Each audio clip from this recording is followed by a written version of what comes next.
the Ann Arbor Energy Commission, and I call this meeting to order. I am participating, by the way, from my home in Ann Arbor. Welcome to the November 8th, 2022 electronic meeting of the Energy Commission. This virtual meeting is to affect social distancing and to mitigate the spread and impact of the COVID-19 virus. We will conduct this meeting similar to in-person meetings. We've basically forgotten what those are like. Commissioners, during roll call, please indicate your current location. During the meeting, please remain on camera, just as you would be visible during an in-person meeting. Also mute your microphone when not speaking.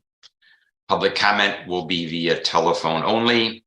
To speak during any of the public comment opportunities, please call one of the following toll-free numbers: 877-853-5247 or 888-788-0099, and then enter the meeting ID number 956-871-87876. This information is also available on the published agenda in the public notices section of the city website, on the broadcast of this meeting on CTN channel 16 and AT&T channel 99, and online at www.a2gov.org/watchctn. So, Missy, please read us the land acknowledgement. You bet, Chair Mirsky. I acknowledge that the land the city of Ann Arbor occupies is the ancestral, traditional, and contemporary lands of the Anishinaabe and Wyandot peoples. I further acknowledge that our city stands, like almost all property in the United States, on lands obtained generally in unconscionable ways from Indigenous peoples. The taking of this land was formalized by the Treaty of Detroit in 1807. Knowing where we live, work, study, and recreate does not change the past, but a thorough understanding of the ongoing consequences of this past can empower us in our work to create a future that supports human flourishing and justice for all individuals. Thank you very much. Missy, would you also lead the roll call? Absolutely. And forgive me, it's a little clunky as I go back and forth here. Reminder, if you could just share where you're calling from, that would be delightful. Commissioner McComber. I'm joining from my home in Ann Arbor. Thank you. Commissioner Levin. Yes, I'm joining from my home in Ann Arbor. Apologies for the lack of video. I'll make sure to resolve that by next meeting. But thank you very much. Chair Mirsky. Present here in my home in Ann Arbor. Awesome. Vice Chair Colvin Garcia. Present from my home in Ann Arbor. Let me just double check on my list. Councilmember, oh, hi, Councilmember Briggs. Yeah, here in Ann Arbor. Councilmember Redina is absent.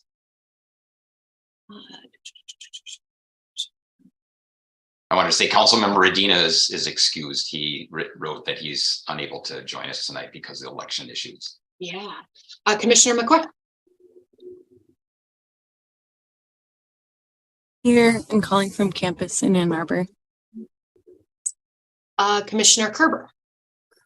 Here from my home in Ann Arbor. Standing. Commissioner Peck. Hi, y'all. Home in Ann Arbor. Commissioner Smith. Oh, wait. Present, calling from my home in Ann Arbor. Great. Apologies as I toggle back and forth here. Perfect. Commissioner Zittelman. Here from my home in Ann Arbor. Great. Commissioner Cohen. Present, calling in from my home in Ann Arbor. Apologies, I typed over you. Did you say Ann Arbor? Yes, Ann Arbor. Great, thank you. Commissioner McKenna. Present, calling from Ann Arbor. Great. Commissioner Hart. Here, joining from Ann Arbor. Excellent. Commissioner Berkowitz. Present, here from my home in Ann Arbor. Chair Mirsky, you have a near unanimous attendance.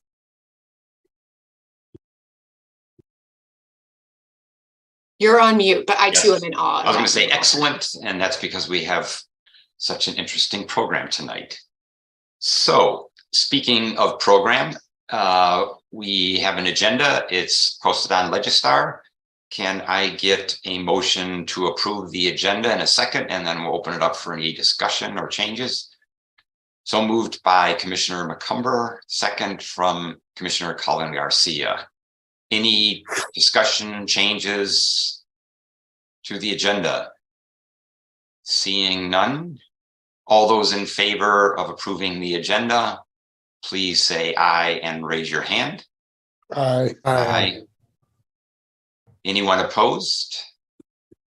None opposed. It passes unanimously.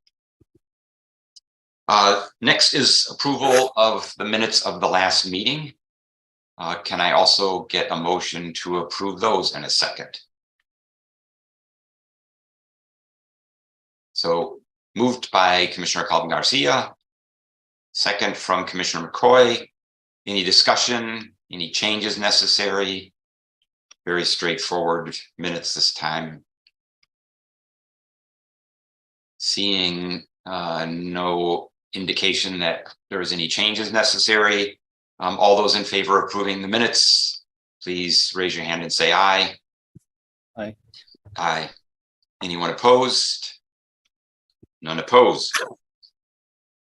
Great. Okay. We are on a roll. Oh, this now takes us to public input. This is an opportunity for members of the public to speak for up to 3 minutes. If you're watching on CTN, please call 888-788-0099 or 877-853-5247 and enter the meeting ID 956-8718-7876. This information is also displayed on the meeting agenda and in the video feed. City staff will select callers that have raised their hand one by one using the last 3 digits of your phone number.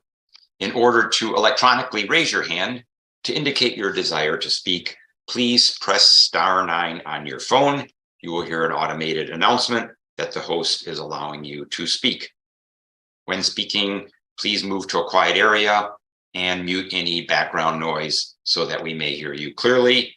Please state your name and address at the beginning of your comments. All right. Caller ending in 134.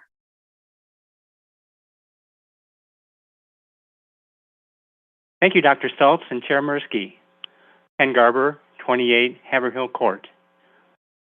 I've been in My Green Power for about 4 years at the 100% level.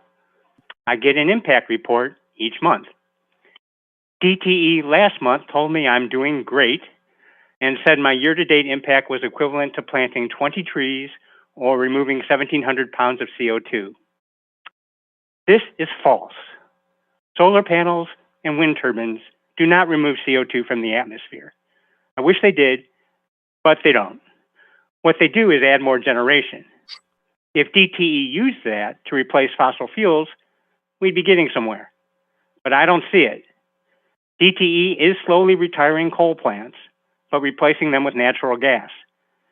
That happened at St. Clair, and that's the plan for Bell River. I'm not even sure my offsets go to new renewables as opposed to existing assets. DTE doesn't tell me. And even though I have the 100% option, my billing rate reflects DTE's overall dirty fuel mix. Solar by itself should only cost maybe 6 to 8 cents per kilowatt hour.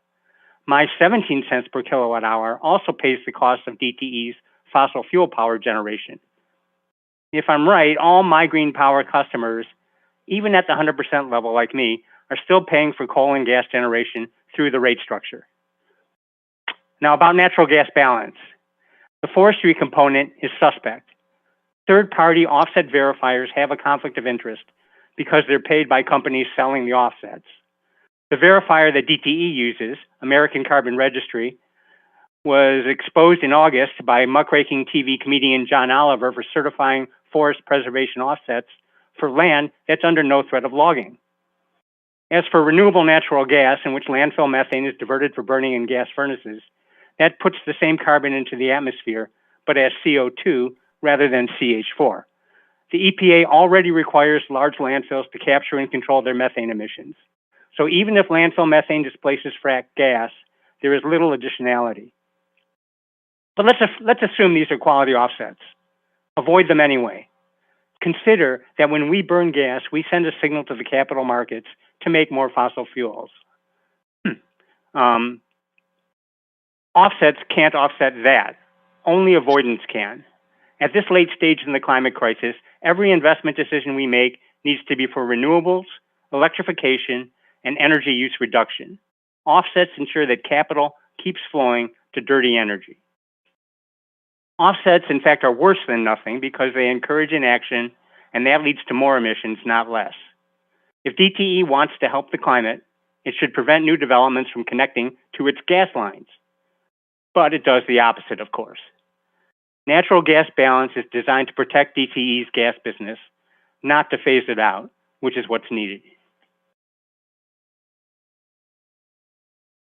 Thank you for your comments, Mr. Garber. Missy, anyone else? That's all. That's all. We'll wait just a second longer. I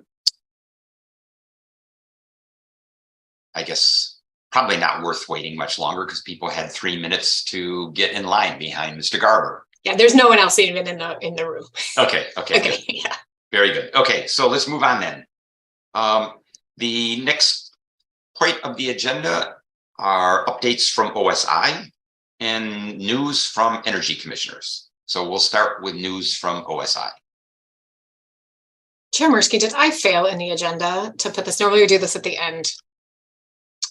We have work group updates and reports from Environmental Commission at the end. So we're sort of duplicitous in that regard. Oh, that is an error on my part then. If folks would entertain a kind of in-process motion, we do have our speakers with us and we can move on to that portion and then I could do an update with what we have left.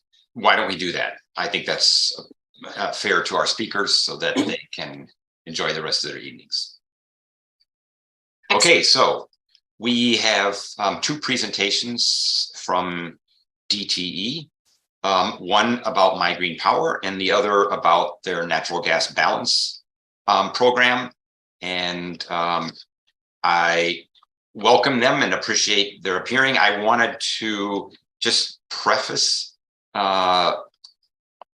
their remarks or give my own remarks before their remarks, and that is just to remind everyone in Ann Arbor that a huge portion of our greenhouse gas emissions come from greenhouse gas emissions traceable to DTE generating electricity and also from natural gas that we burn as consumers. We are the consumers of everything that DTE supplies us. So this is something where we have to be critical about ourselves as well as about DTE. I wanted to also, I know I'm speaking to the choir here, but everybody knows that COP27 is taking place this week. And I think it's important to note that in the lead up to COP, there were some interesting, let's say, climate statistics that were issued by the World Meteorological Organization. And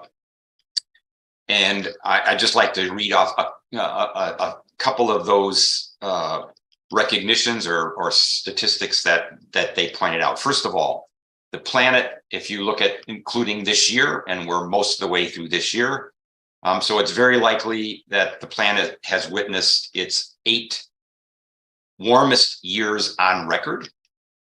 The global mean temperature in 2022 is on track to be 1.15 degrees C above the pre-industrial average.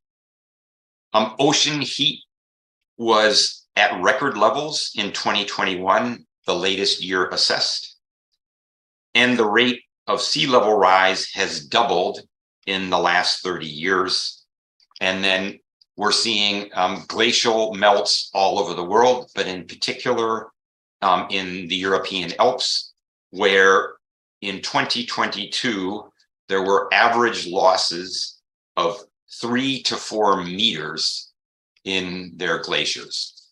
So it's, I think, really important that we think about that. And I think also, if some of you didn't hear some of the opening remarks given by UN Secretary General Antonio Guterres, he said that we are in the fight of our lives and we are losing. And he went on to say the world is on a highway to climate hell with our foot on the accelerator. So I think we all need to do everything that we can to leverage opportunities to reduce our footprint, our greenhouse gas footprint, our carbon footprint. And we're going to hear about potentially 2 ways to do that tonight. And so we will first start, I believe, with the My Green Power presentation. Is that right? Very good. Yeah, so I believe we have Vin with us from DTE Energy, and just want to share, commissioners, this topic came up because it's a pretty interesting time for renewable energy, and many of you have probably gotten flyers or seen information about the My Green Power program, and so there's a lot of questions. We wanted to daylight that and have a chance to kind of have interactive dialogue. So Vin, I believe you are now a co-host. Do you want to share your slides directly? Yes, I can do that. Thank you, Dr. Stelz. Thank you, Commission, for having us here tonight. Really appreciate it.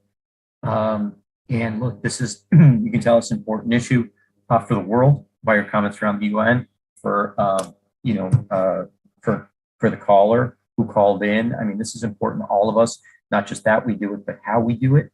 Something we want to be very thoughtful of. I think that's on everybody's mind. So I've got some prepared slides that I'd like to present. I'd like to bolster them with a little bit of additional information on our residential and small business program, and then leave plenty of time for questions and, keep going until you make me say, I don't know, which I hate to say, and then I follow up with whatever I can answer tonight. But yeah, let me show my screen. And earlier in the week, I had to use Zoom. I use mostly Teams. If my sound starts to waver in and out, I can bolster it by calling in from my phone as well and use the audio for that. So just let me know if you start to lose my audio. Your audio is fine right now. Thanks, Vin. Great. Thank you so much. So share.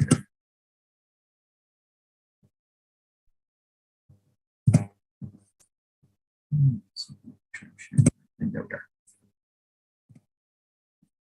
Can everyone see? Yes, we do.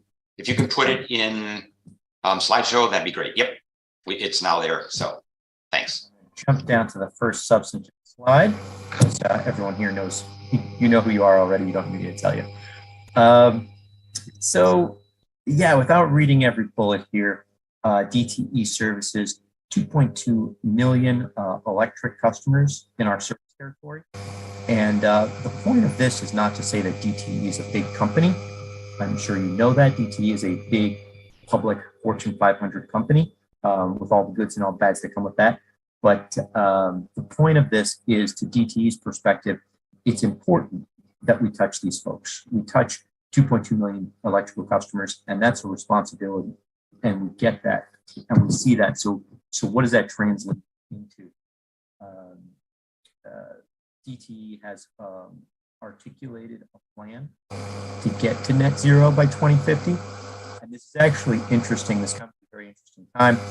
And even at the time I created these slides, since the time I created these slides, additional information has come out. Just last week, DTE made public its most recent IRP, Integrated Resource Plan, and 2050 goal remains, but there's even been some accelerations on that. If you actually look at some of the executive summaries that are out there and search the word accelerate, it's really interesting and great stuff to see. But the plan overall is the same: through retiring coal plants, investing in renewable energy and energy efficiency programs.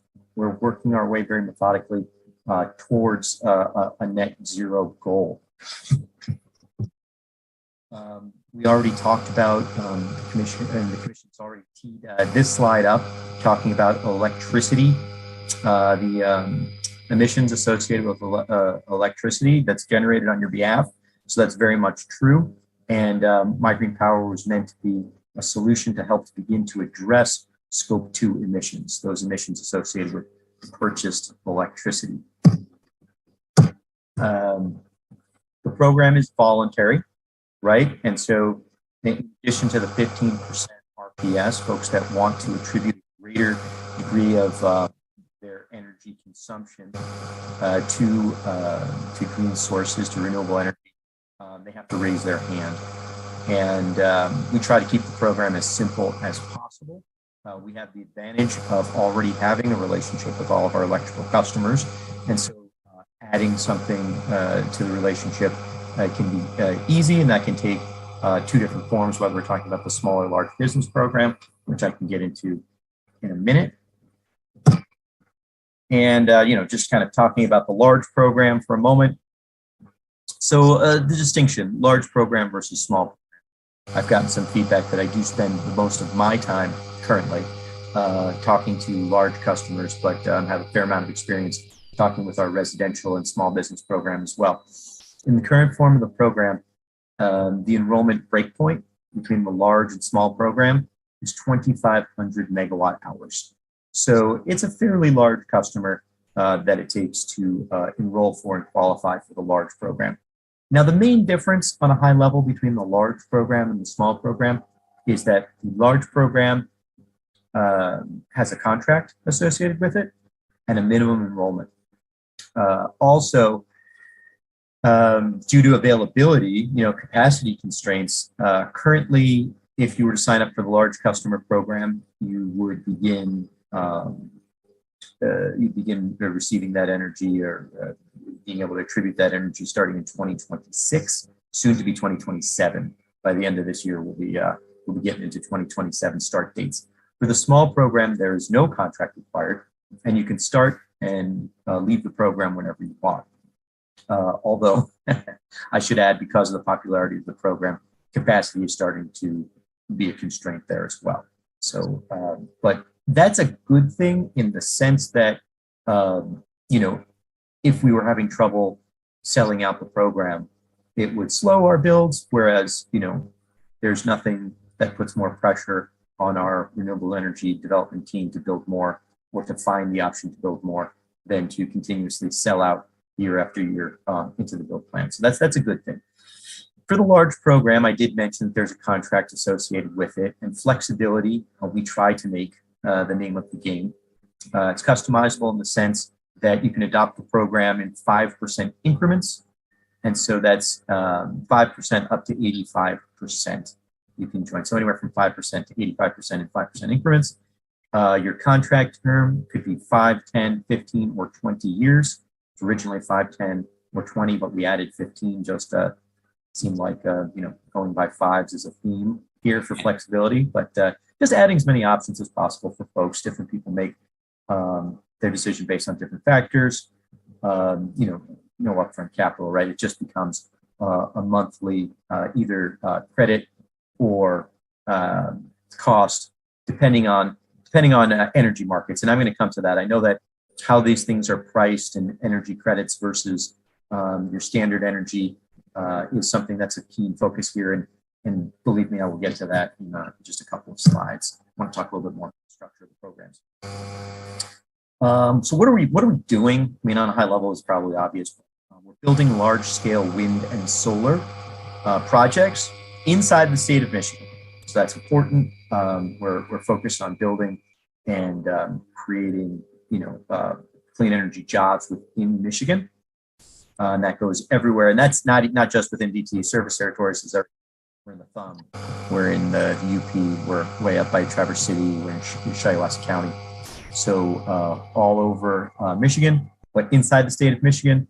And we're able to build at a scale that allows us to really make it economical. So some things when you're building solar projects are going to be expensive, whether they're big or small. But other things, you really do get the economy of scale. And MPSC approved. As a utility, one of the things that I think of as a very good thing is that everything that we're doing here is under the oversight of the MPSC. And so, there is a factor of sort of big brother, looking over our shoulder. And to the extent, DT in my experience is an incredibly customer-minded organization. But, you don't have to take my word for it because we've got a regulator. So, you have that additional comfort. Additionality, locality, affordability, tracking, kind of take these in order. We're not trying to say, okay, here's something that we built and, just kind of take it. We built it 5 years ago. As I said, we look at the large program where, getting people into the program now so that we have full support to build our program, build into our program 2026, 2027 and beyond.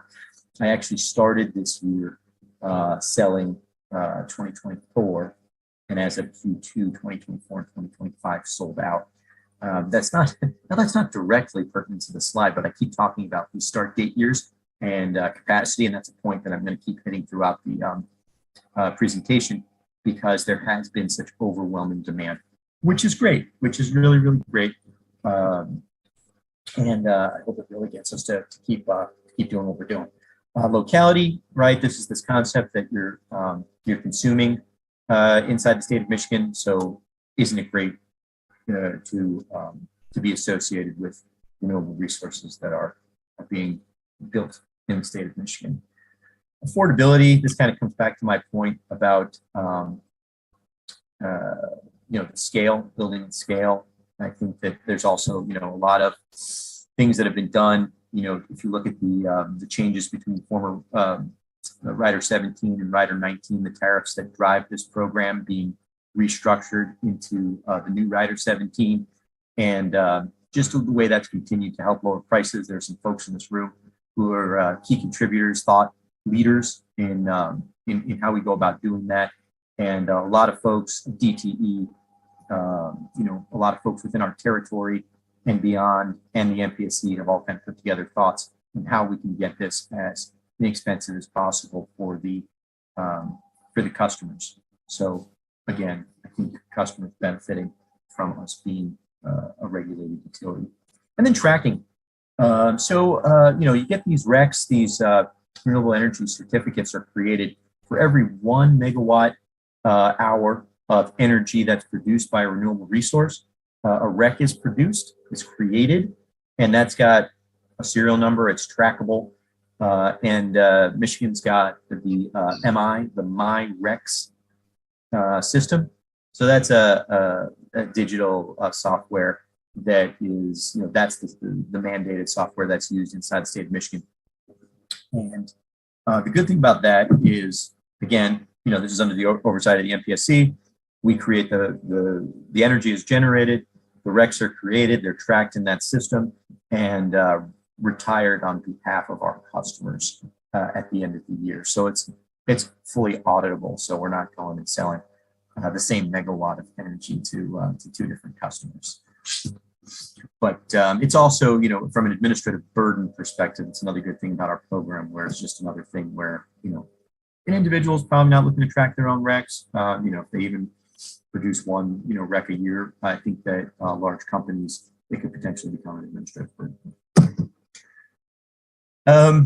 Just, a little bit of the successes that we had this year, to highlight two of them. One is the Ford deal. We are inordinately proud of this deal for a bunch of reasons. Part of it being record setting with respect to a private company and a utility. Super cool. If I can use an informal term, but I get excited, going and seeing things like this.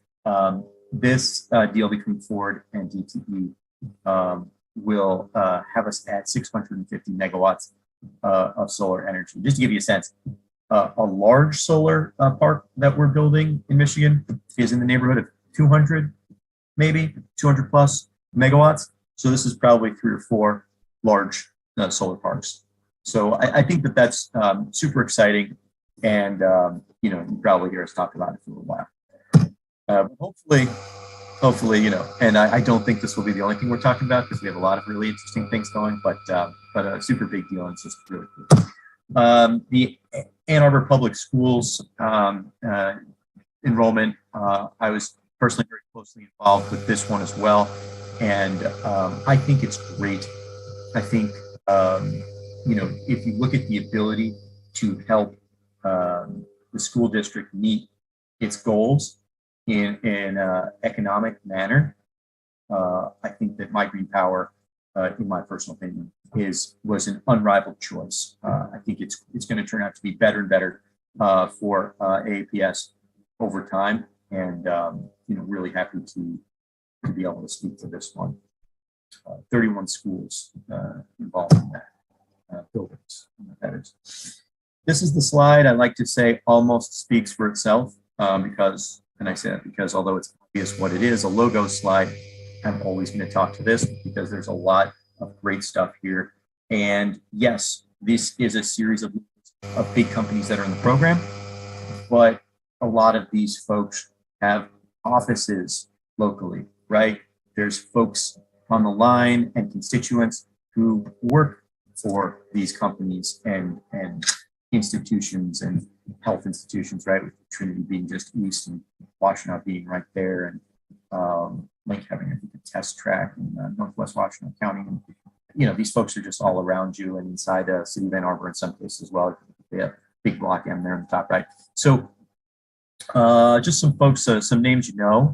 And before I move on, and this is my take a breath and see if I ask questions, but I want to add on to this some additional information on the residential and small business program that was kind of brought to my attention, a little absent from the prior slides. I don't have time to do a slide on this, but I can follow up with these numbers. I want to throw some numbers out here for you. So you said, if someone were to say to me, yeah, the large customers, it's apparent there's some large customers in there.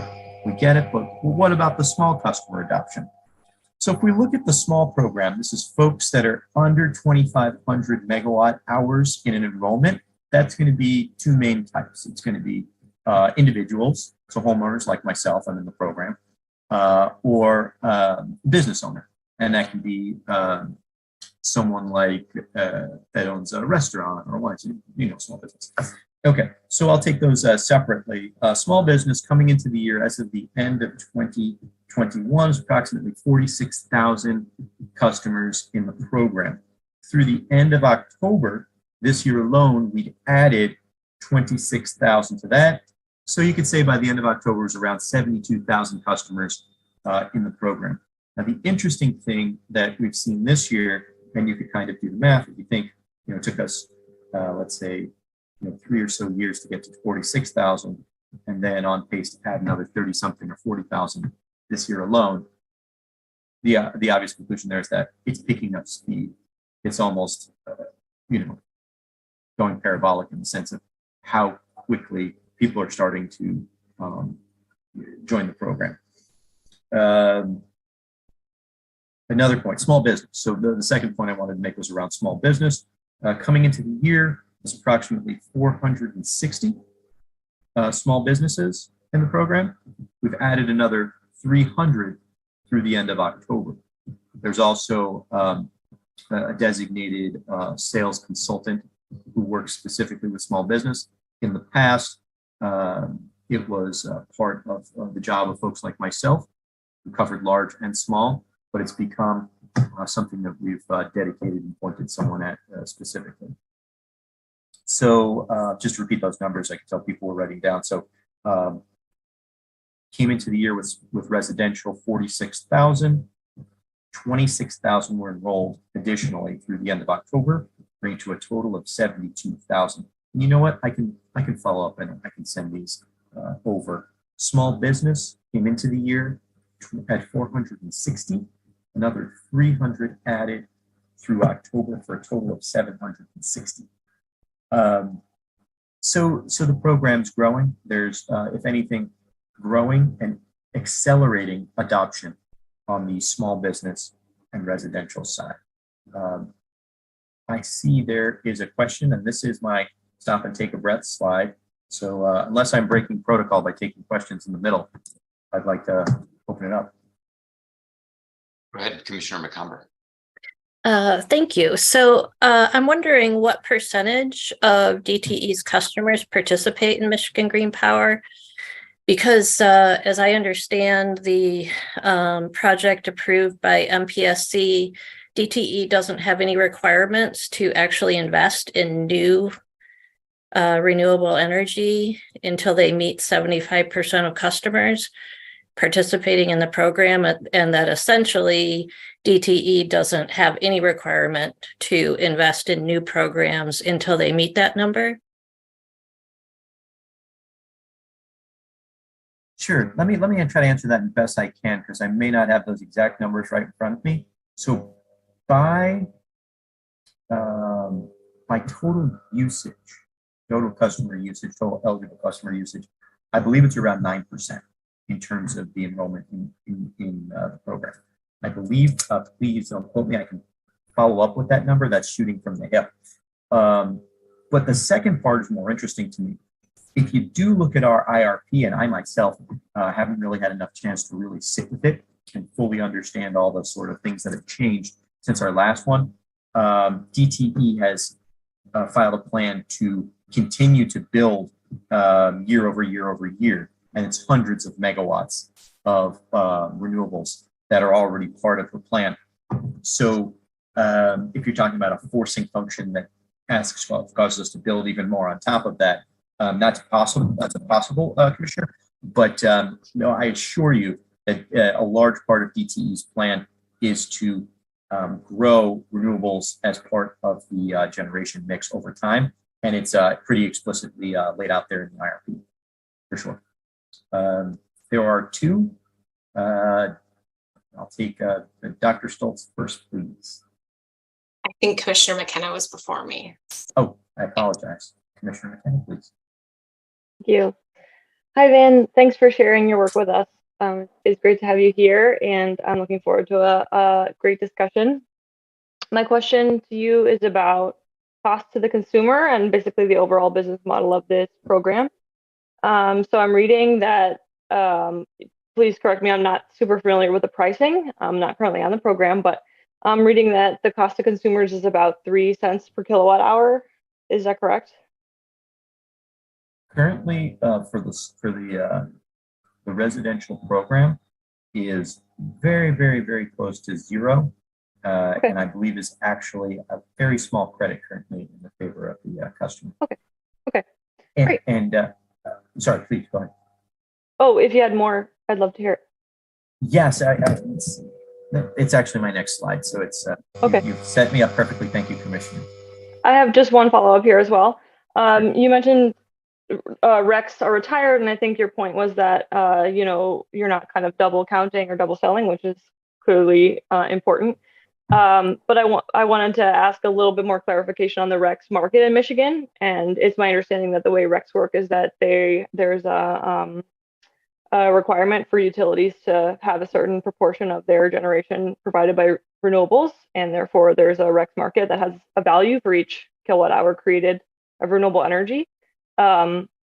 So you're retiring them, but are you also selling them or like getting that value? Just kind of curious how the business model works on your end. Yes. So there's a couple of different things as part of your question. And one point that you've come to twice, Commissioner, is how does the business model work? And that's what this next slide is going to get into. And I want to spend some time on that because that's really worth delving into. The other part of it, and let's kind of separate the 15% RPS. That's the the renewable portfolio standard. It's the law. 15% of all of our customers' energy needs to be attributable to renewable energy. That is separate from the My Green Power program in the sense that everybody gets it. It's not voluntary.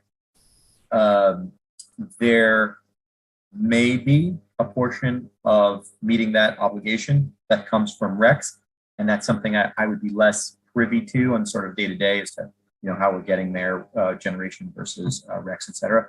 But there is a REC market, in fact, and RECs you can come into through buying, through generating, through the types of generation that you build and the types of RECs that you get for building, bonus recs as they call them, et cetera. But that's, sort of the 15%. If you want to talk about the recs that are generated through My Green Power assets, and then we are not turning around and trading those into the market, not the ones, definitely not the ones that become essentially the property of the customer who is enrolled. So in an ideal world where we weren't super duper capacity constrained, we'd be selling out these assets about 80%. We'd be enrolling them about 80%. 80% that's associated with the enrollments would be retired on behalf of the customer, and that's it. The other 20% would be keeping the bank for if production were to dip down and we didn't have enough to make, to meet our customers' needs in a given month, et cetera, et cetera. That's just how you would, do a program where the exact production is a little bit, maybe uncertain from month to month. It's just sort of a buffer. But no, we would not have the ability to go and trade one of these into the market and then also retire it on behalf of the customer. The MyRec system makes sure that we don't double dip like that. It's, again, one of the good things about having something associated with a serial number.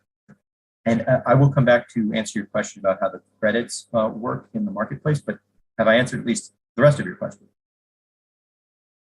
Thank you. Thank you for the question, Commissioner. Vin, why don't you go ahead and explain this slide, if that's okay, Missy, and maybe that may better inform some of the questions coming up. Sure. Okay. So it's we've broken it down to like a relatively simple math equation to just kind of like talk about what is the bit that you would see on your bill, and it's we put it as a net premium, and that could be a credit or a debit, a credit or an expense, depending on this second part, right? So here's the math part, right? The subscription fee. Let's talk about the subscription fee. That is your baseline monthly cost. That's your rent, for lack of a better analogy. These projects are built, and the projects have an LCOE. Now I'm going to oversimplify a little bit, right? And the LCOE is everything that goes into the cost of building it, the land, the panels, the studies, et cetera, et cetera, et cetera. And you take those and you spread them out across the 35-year expected life of the project, and you model it down. And what you come up with is a cost per megawatt hour. So I'll pick a number and we'll say, $58 per megawatt hour. I say your subscription fee based on the LCOE of our blended pool of projects will be $58 per megawatt hour. So if the energy it produced went to the marketplace and was worth zero, nothing, you would be on the hook for $58 per megawatt hour. But like any other sort of farm, it produces something and that has value in the marketplace. So let's go to the second part. So that's the subscription fee. We own a farm, right? That farm, let's say it's a corn farm.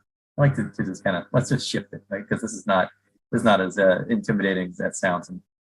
So $58 per month is our farm, rent on the corn farm. And then when we produce something, energy, we go to the marketplace, the MISO marketplace, and we get credits for selling it. Now there's two different types of credits. There's what I call the energy credit. You could also call it the LMP credit. And that's a good way of thinking about it, is a lot like the spot price of the energy, right? Any commodity, corn, gold, wheat, right, will have a value at that moment to that market. And so when you go to sell the energy into the marketplace, it's worth something. Now that's your big credit. There's also a smaller credit called capacity credit. So for having that energy available at that time to the MISO marketplace, you'll also get credit for that. So those two credits together, the energy and the capacity credits, are worth something.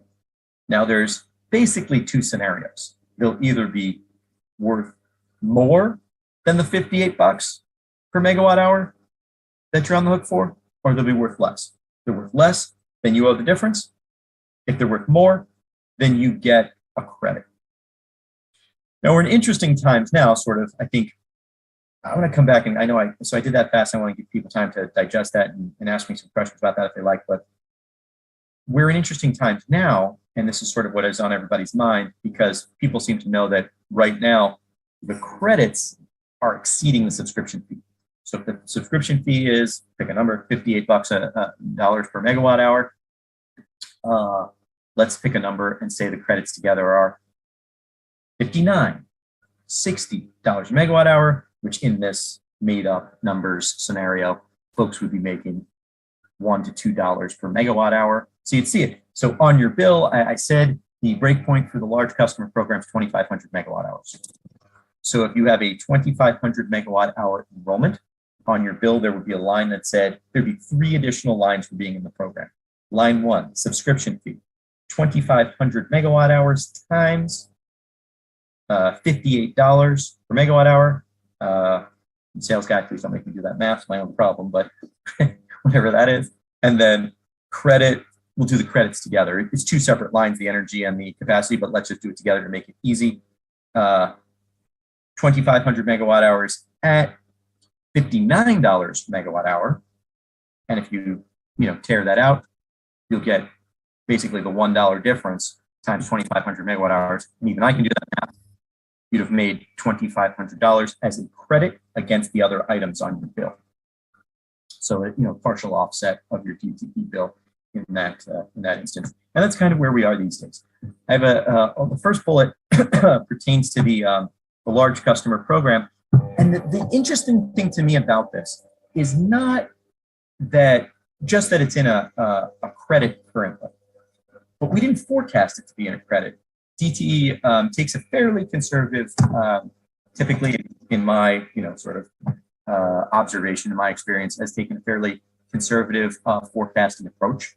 And whereas we even predicted it to be a little bit of an expense to the customer, it's nice to surprise to the upside and turn around and some credit.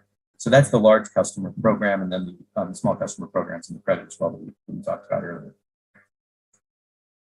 We expect, and what we expect to happen is, especially as we get past 2030, the credits to continue to exceed the subscription fees. But again, that's a forecast. I do not have a magic ball. If I did, I would have been the winning Powerball person. But I've talked for a bit, and there's been people with their hands up. So, to the extent question. Can I interject first, Missy, before you, to make sure that we all understand? I'll put it this way: whether I understand, maybe I'm one that's most feeble-minded here. In the first bullet point, I want to make sure that we use the same terms that are in the formula up above. So, forecasted expense.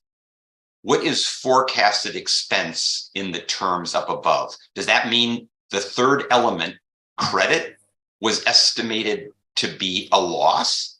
I mean, in other words, was the farm going to be producing at a loss, or are we mixing term names between the various elements? Forecasted expense is another term for the net premium here. So yeah, that's good feedback, and I can change that for going forward. That I'll use that terminology so it ties to the above. Yeah. But yes, so the expectation was that if the subscription fee were $58, that the credits we'd be getting in the marketplace were $51, and so that they would be a $7 cost to the customer. But what happened was they were on average, math, but $76 credits, which is surprising everyone, delighting everyone to the upside. Okay, so in other words, the figures in the first bullet are both net premium figures. One was forecasted as a net premium of $18 per megawatt hour, and instead the net premium is only going to be $7 per megawatt hour. Is that correct? Yeah, it was very close up until the end because it's actually, you stated as something that's good, but it's actually even better. So the expected outcome for the net premium was that it was going to be a $7 per megawatt hour expense to the customer. But what is happening year to date is that it's an $18 credit. Sorry, yeah, I got them reversed. Okay. So a massive swing, a massive swing, and it's wonderful, and it's. I don't think that will necessarily hold. That we would blow it out of the water by that much, but it's a great experience. And since the large customers went live in June of 2021, it has fairly consistently surprised to the upside to right. And just the last point for clarification before the questions. These are figures for large customers, not residential customers, correct? Yes. And so the large customer net premium had been, as the commissioner had said earlier, I believe as Commissioner McKenna had pointed out, was a debit, so the net premium was an expense. And as of June of this year, it resets. The small program resets annually. Became a very small credit. So it's, think about it as just about zero, but a slight credit for the customer. Okay. And as you say, that will change depending on the markets. So that's clear. Okay. That helps for me. Missy, go ahead with your questions, and then Ember, and then Larry. Yeah, thanks so much, Vin. I just wanted, wondering if you could speak to two things. One is, as commissioners may know, in the Voluntary Green Program, the VGP, in which this is an initiative, we got settlement to potentially pursue 440 megawatts of new renewables for Ann Arbor, which is roughly equivalent to the amount of electricity that we use in any given year. So very, very similar to the Ford product. I'm wondering if you could just speak to when, if we were to move that forward, which we have not made the decision to, when that might come online and how that would sort of look. So that's kind of one bucket that I wanted to draw attention to. And then the second is one that I think is really important and sort of gets to what our caller, Mr. Garber, was mentioning, which is, can you just verify my assumption is correct in this, which is if all 2.2 million DTE customers subscribed to the VGP program, it doesn't mean that DTE is 100% renewable because the baseload still has other mixes. Am I correct in that assumption? So let me answer them in reverse order. There is a certain amount of capacity that's set aside for the program, but if 2.2 million people tried to subscribe to the program tomorrow, it would be, it would be, but we were already at capacity issues, right? And so it would overkick the current coverage with respect to what we had planned. It would be the best possible problem in a lot of ways, because when your problem would be an opportunity in the sense that we could then plan to build to try to meet that.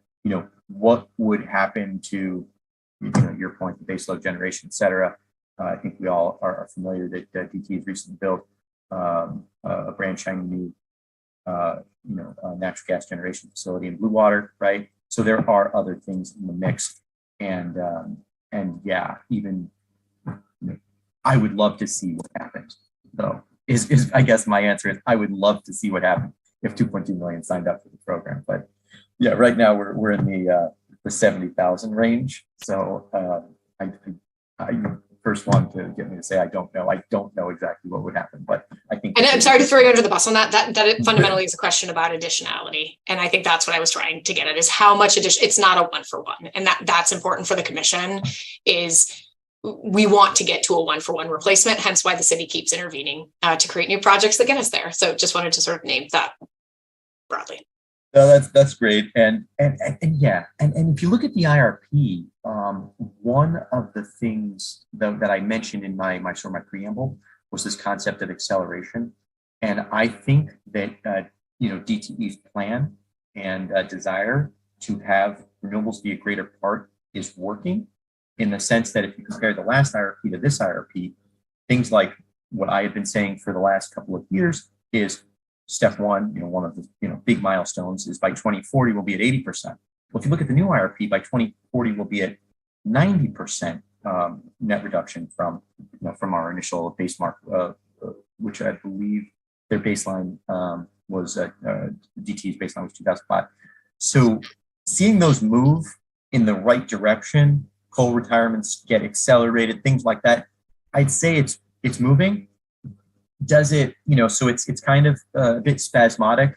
To your point, it doesn't feel one for one to a lot of folks. And I definitely understand and can empathize with what the caller was saying as well. In that, I do this and then I don't see, it's not like you step on the gas in your, this is maybe a bad example, step on the gas in your Tesla and then it leaps forward. No, it's kind of like we do stuff and then, we see it in the plan and there's a little bit of an ebb and flow.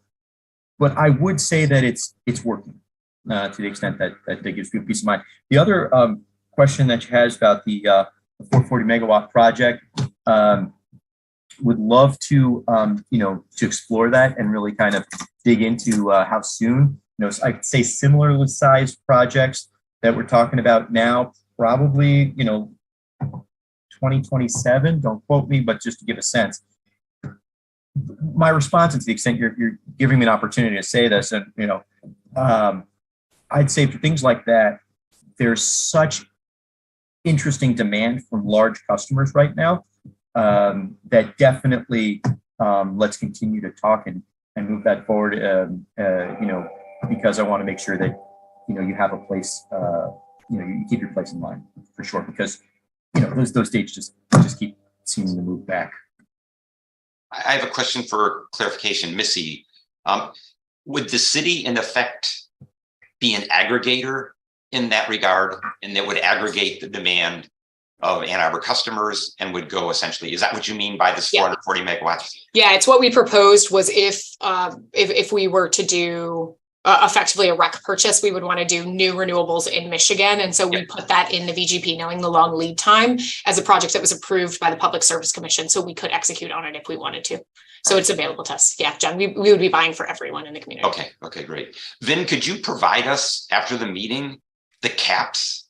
I mean, you've talked about caps several times. I'm wondering what are actually the caps, and is it, and maybe what it's contingent on, if it is contingent on, something that enrollees would do, or is it something contingent on something that's on DTE side and its supply chains?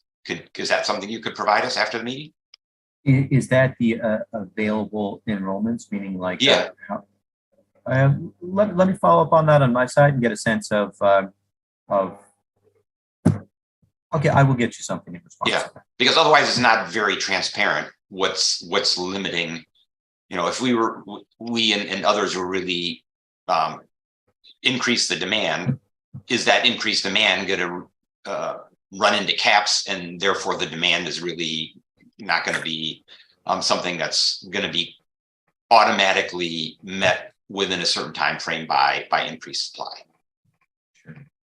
And overall, I mean, please, yes, is the answer for sure. And it's in DT's interest for sure to find ways to get folks into the program. Ember, forgive me, you're up. It's okay. Thank you. My first question is related to Dr. Stoltz's question and also comes from Ken Garber's comments.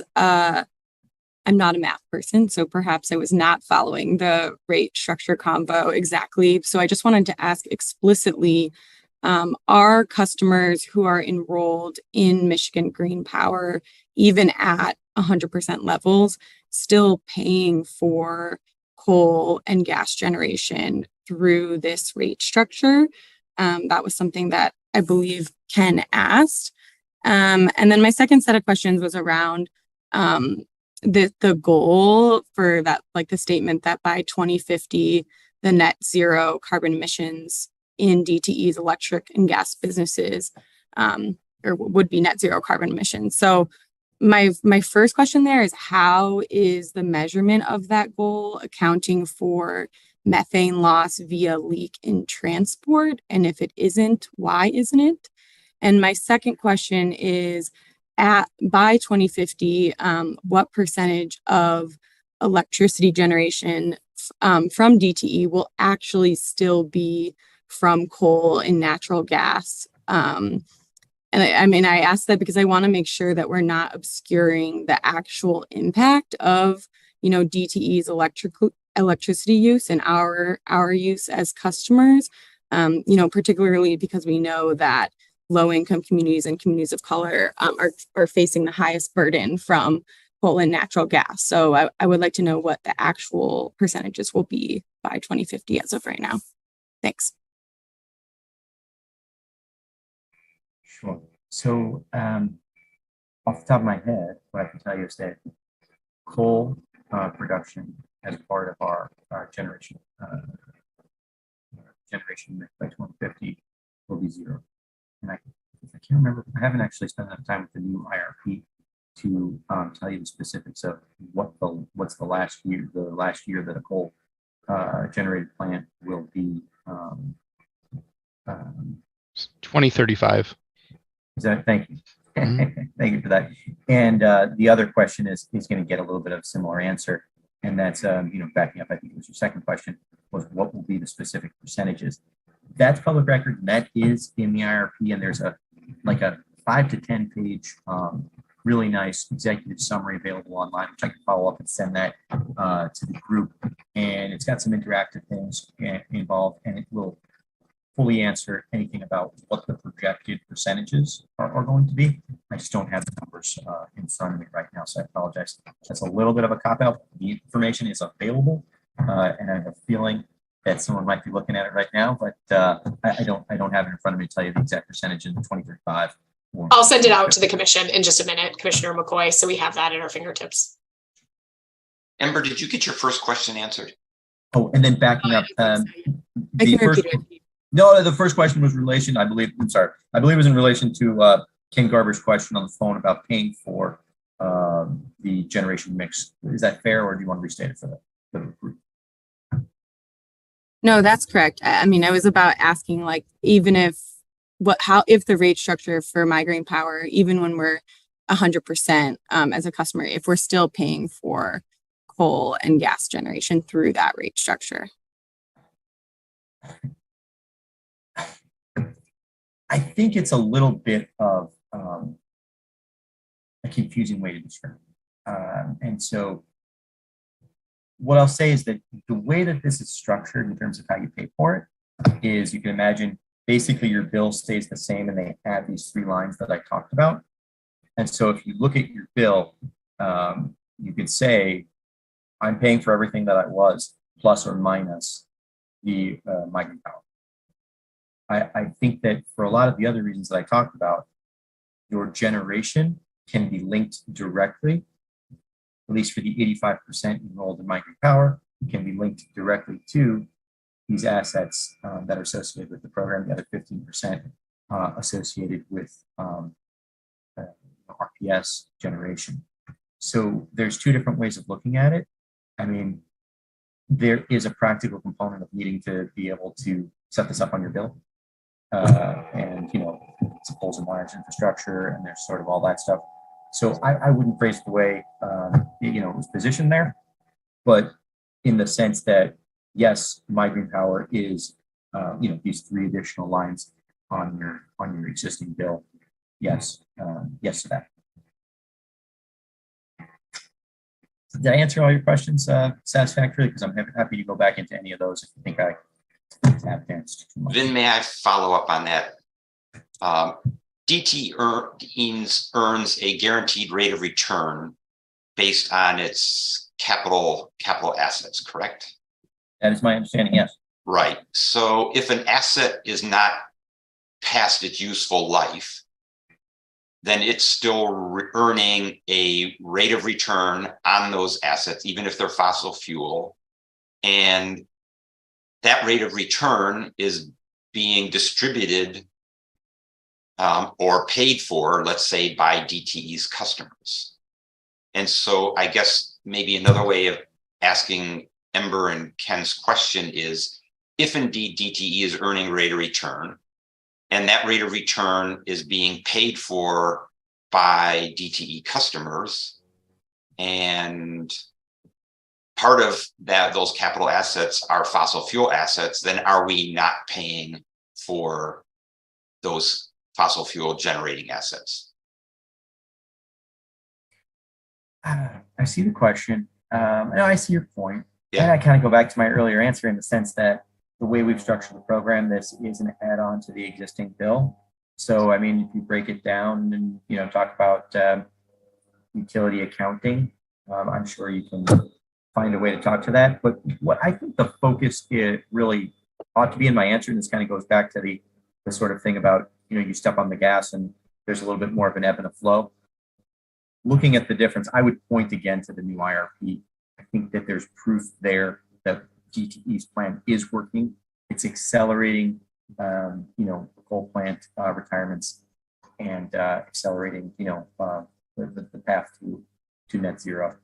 And that's, you know, the best answer I got for you right now. Okay, Commissioner Kerber, then Commissioner Calvin Garcia. Yes, thanks for being here, Vin. So I really like the My Green Power program. The problem is that 2050 is just too long. So I know everybody is wanting to pat you want to pat yourselves on the back, but 2050 is just not acceptable in any stretch.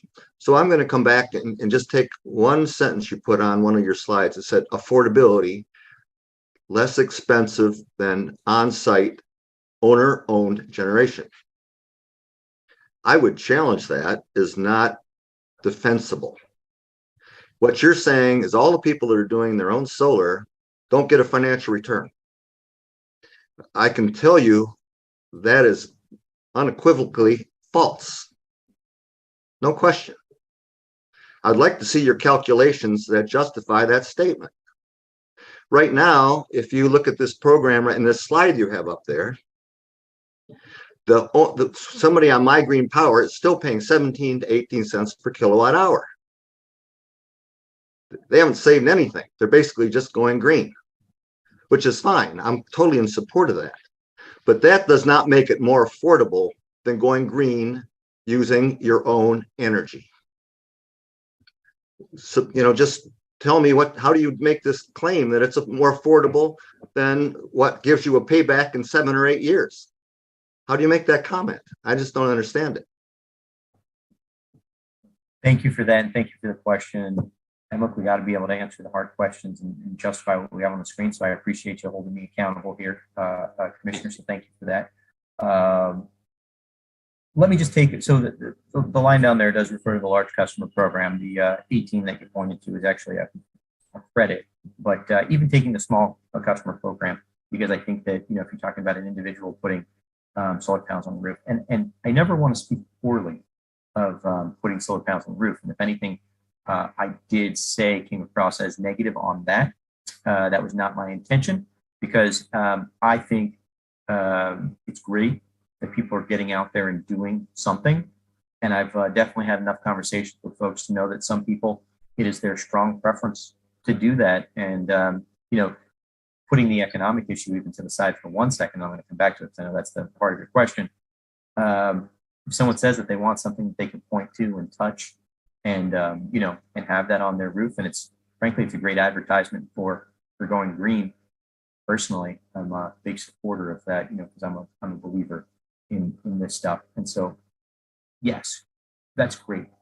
In terms of cost, I mean, right now, as an individual, you were to come to me and say, I'm going to put solar panels on my roof, and I'm going to start tomorrow. You know, I've financed it. It's going to cost me X per month. And I say, okay, well, let's compare that to My Green Power. You've got your, pick a number, $100. I don't know. I'm making up a number per month, you know, to pay. Okay, My Green Power will cost you $0. That's the current number we're comparing against, $0. Will it always be $0? I don't know, but so the way I make these statements now is that, or if we compare the cost of, even logically, let's step back for a second, right? Talk about economies of scale. Building on your roof versus building a 200 megawatt, you know, call it a 1,000 acre farm, logically, which, would you expect would have, enough economies of scale to make the cost per watt less? Now, I'm not saying that I've got all the answers. I don't want to come off like a know-it-all at all. And if there are numbers that you had that you wanted us to compare or look at, et cetera, I'm always open to the, to the dialogue and to looking at my numbers, and definitely appreciate the challenge, if anything, what I put up there. So I'm just kind of defending. I'm not trying to get one over on you or anything, or sneak a bullet by you. But that power that you have someplace remotely, someplace in Michigan, that's largely being produced by coal generating plants, you charge a customer about 7 cents per kilowatt hour just to move it from that plant to their home. Right? That's where you start. So you can say that you can generate electricity less expensively, but you still have to deliver it. And I think there are a lot of people who think you don't deliver it very reliably right now, which is a major issue that I think everybody here has heard over and over and over again. So, I mean, at the end of the day, when you say more affordable, if you have this program, and I believe in this program, I think it's a great program, but you're still paying 17 to 18 cents per kilowatt hour for it. And those people who have solar on their rooftops are saving lots of money and are paying a lot less.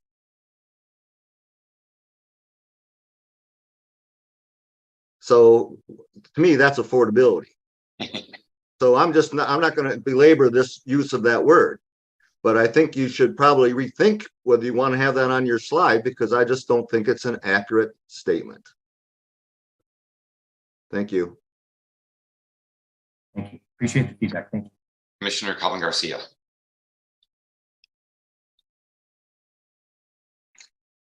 Thanks so much for being here, Vin. It's really such a great conversation that we're having. So I have a couple of questions.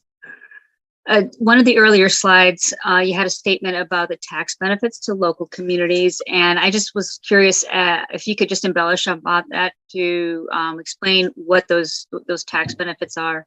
Then I have another follow-up, or that's actually not a follow-up question, but a separate question that more closely ties with Larry's questions for you. So if you want to start with the tax benefits, and then I'll ask you my other question. Sure. What I'd like to do is, because the actual statistics around those will change, and I usually can get a couple of really good bullet points, stats from my CorpCom group. If you allow me the opportunity, what I can do is I can follow up on, they usually keep some good statistics around jobs created, tax benefits, et cetera, and they're usually cumulative and they change periodically. So I can follow up and send a couple of strong bullets, and then, answer any questions if there are to those. But, I think a quantitative answer would be better than my sort of qualitatively trying to answer it off the cuff. Is that satisfactory? Yeah, I mean, I was just curious as to, like, does this mean that, especially, like if municipalities, like if they purchase into the program, if they're then going to get some aspect of the, the investment tax credit or something like that? I was wondering how that works. But yes, it'd be great to see further information. Yes, if that's what you prefer, absolutely. I will not say no. So as to my other question, so I installed solar panels on my roof, and so I look at my bills, and since I subscribe to the My Green Power program, and I see that I still am paying a power supply capacity charge, a power supply non-capacity charge, a power supply cost recovery charge, and as far as the power supply charges. And so there, as Larry was saying, there's still that full 17 cents. It's really great to know that a portion of my electricity is green remotely through the utilities. And I also am producing electricity with my own solar panels, clearly like not enough, to meet 100% of my needs, because but locality doesn't have enough solar exposure. However, so my question is, the 85%, like, how does that calculate out you know, if a property already has its own solar power production, if it's doing a combination of both locally and then also a utility subscribed. Yeah, no, it's a good question. I'll make an assumption, you know, with I think a lot of the rooftop solar, it's essentially a behind the meter installation, which means that the usage that you effectively get from it, so to the extent it's reducing your overall usage from DTE, that's coming off the top, right? So the part that's your 85% is a function of what's actually hitting the meter. And so, you know, if you had a pie, you know, and that's the total amount of electricity that you consume in a year, and you're, you know, you produce, let's say, you know, the pie is 100 units, you produce 5 units in solar from your roof. Now the pie is down to 95 units, and that is what we're doing 85% for your enrollment. So your rooftop unit is reducing your overall metered consumption. Okay. Does that make Yeah, sense? makes sense. All right. Yeah, very good. That was the question that I had. Thank you.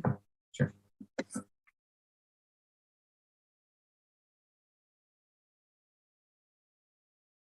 Sorry about that. I had myself on mute again. I think, and Alex, we'll get to your question. And Larry, did you have a question again? Did you have follow-up again? Okay, so we just have Alex, I think. And we'll get to him in a second. But what I'm realizing here is that it may make sense that we as a commission, maybe behind the scenes, we don't necessarily have to do it in the meeting, is to go back and look at some of our questions and some of your answers and formulate again some questions where maybe we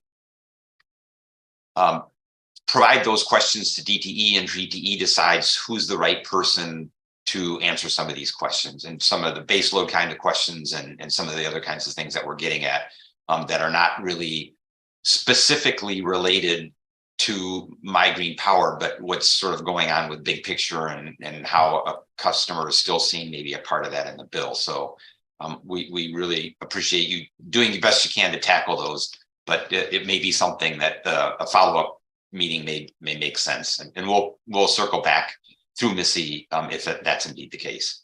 So Alex, go ahead, and then we do have one more presentation, and I did write you that we're going to try to finish this meeting by 8. And I realize I'm part of the problem, not part of the solution here. So, but Alex, and then if we have another 1 or 2 short questions, then we can move on to the natural gas balance program. Go ahead. Thank you for coming, Vin. I have a couple of questions. The second one's kind of a 2-parter. Please bear with me. So DT's website says just under 10% of the fuel mix is renewable. However, the Michigan Green Power Program webpage says DT already provides customers with 15% renewable energy.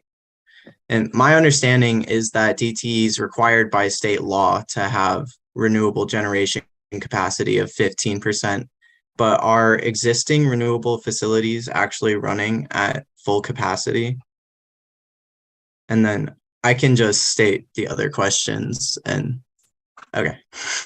So when someone buys into the program, do you know how much money that they pay in their bill actually goes towards the expansion of renewable energy sources? So not including operational costs of existing facilities. And then additionally onto that, would methane gas infrastructure receive this money under the classification of renewable natural gas? So taking them in order, the first question really pertains to RPS. So it's not part of the My Green Power program. So a little bit outside my area. So I'll give you a kind of a shorter answer on that, and then maybe we have to circle back to it. But the gap between production and 15% RPS can be made up in other ways. Potentially through purchases, et cetera. So I don't know the exact difference there, but that's really kind of what we're getting at. My understanding with that question is the difference between RPS generation and meeting our 15% goal, I can say that we definitely do meet our NPSC mandated 15% RPS. But I couldn't tell you exactly, the percentage of how we close that gap, but you read that correctly. That makes sense. Question 2 had to do with, I'm sorry, one of the questions had to do with, the costs, where the money goes to, basically, when folks are paying their fee. I mean, it's directly tied, the subscription fee is directly tied to the LCOEs of the pool of projects. So that is not, that's not the source of capital. And the follow-up question on the part associated with that is, are the monies going to, or are, to state a different way, is renewable natural gas part of the My Green Power program? It's not. The assets in the pool of assets are of 2 types. They're either wind assets or solar assets. Wind was the original prevailing technology. For a while, it has been solar. DTE is starting to get more back into wind again. So My Green Power program for our electrical customers is wind and solar. Full stop. Thank you very much. Sharice. Great, thank you, Vin, for being with us here today. I had a question just around the flexible nature of the program. You had mentioned, some of the contract periods, and just curious if you can speak a little bit more directly to that flexibility and the potential concern that kind of signing up for one of those contract periods may lock a customer into, potentially unfavorable kind of economics and prevent potentially the build out of on-site generation that may be a bit more favorable here. And for the purpose of this question, when you talk about the contract terms, it's the large customer program. And yeah, I mean, the contracts can go from as short as 5 years, 5, 10, 15, 20. There's also contract provisions that allow for termination, and that's in the tariff. So that's a possibility. There's assignment is a possibility with DTE sign off, and there's even potential opportunities for an additional queued customer taking the place of the customer seeking exit. So there is potential for termination as in any agreement, but the reason for the contract terms is they're large commitments for building, and so knowing that we've got customers sort of signed up allows DTE to, with confidence, build these large assets at the rate that we want. By rate, I refer to speed, not number. Thank you. That's helpful. I was also interested if you could speak to, I understand there's a community impact or support element to the My Green Power, where when you receive the kind of the My Green Power report, there's an opportunity to allocate additional funds to kind of low income customers. Can you talk a little bit about kind of how that allocation occurs, kind of the additionality aspects, to kind of subscribing to that as well? Sure. And I think there's going to be probably another opportunity for me to follow up with sending information on how, the mechanics of that can work. I mean, it is voluntary. So folks that are in the program, which is voluntary, aren't compelled to do that. But it's another opportunity for folks to contribute to, obviously a very worthy cause. And there's been some real overwhelming support for that, which is great. In terms of how folks can do that, I can definitely follow up with some more specifics. As I said, as a follow up in terms of for folks looking to get more involved in the low income pilots going forward.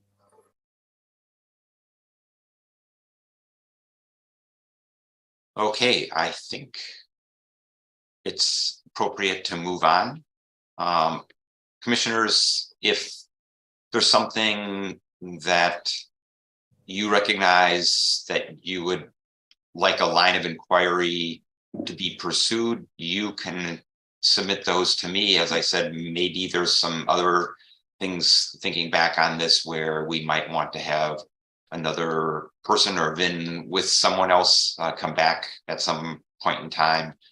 So don't hesitate to reach out to Missy and me and Carlene if you have something that comes to mind. Otherwise, I think it's appropriate that we move on to the natural gas balance program. And I believe we have another DTE representative. It looks like Henry there.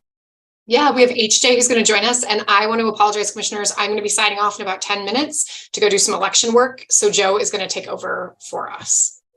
So HJ, I believe you're a co-host, and then I think we have to have you stop share.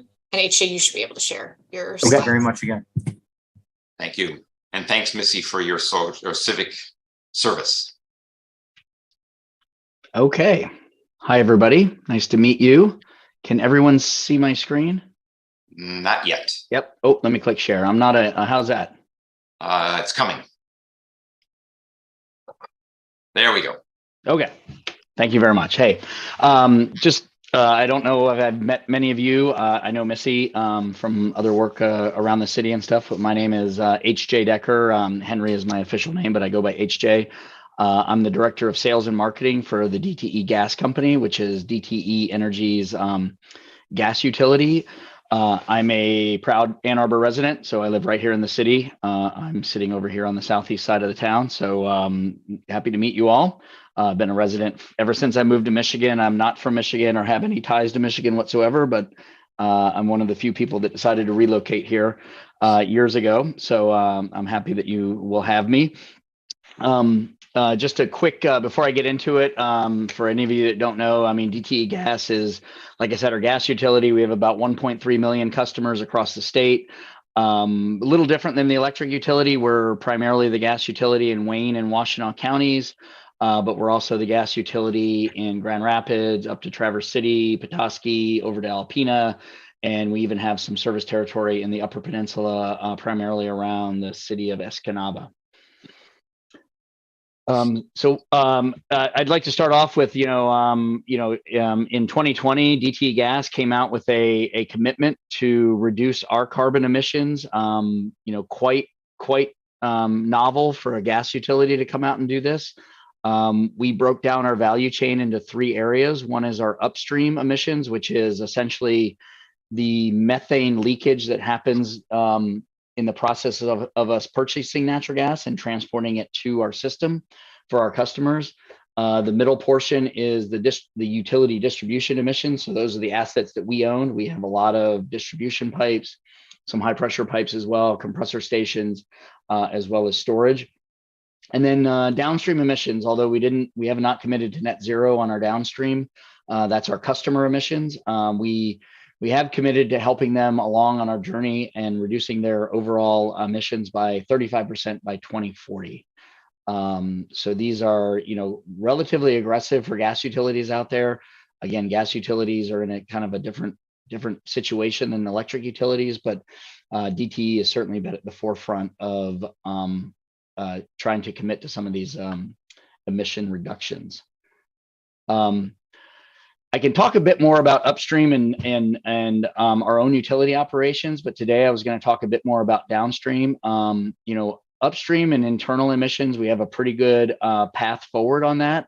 We have some programs that we're starting off. We kind of know what we need to do and how we need to get the industry to move along with us.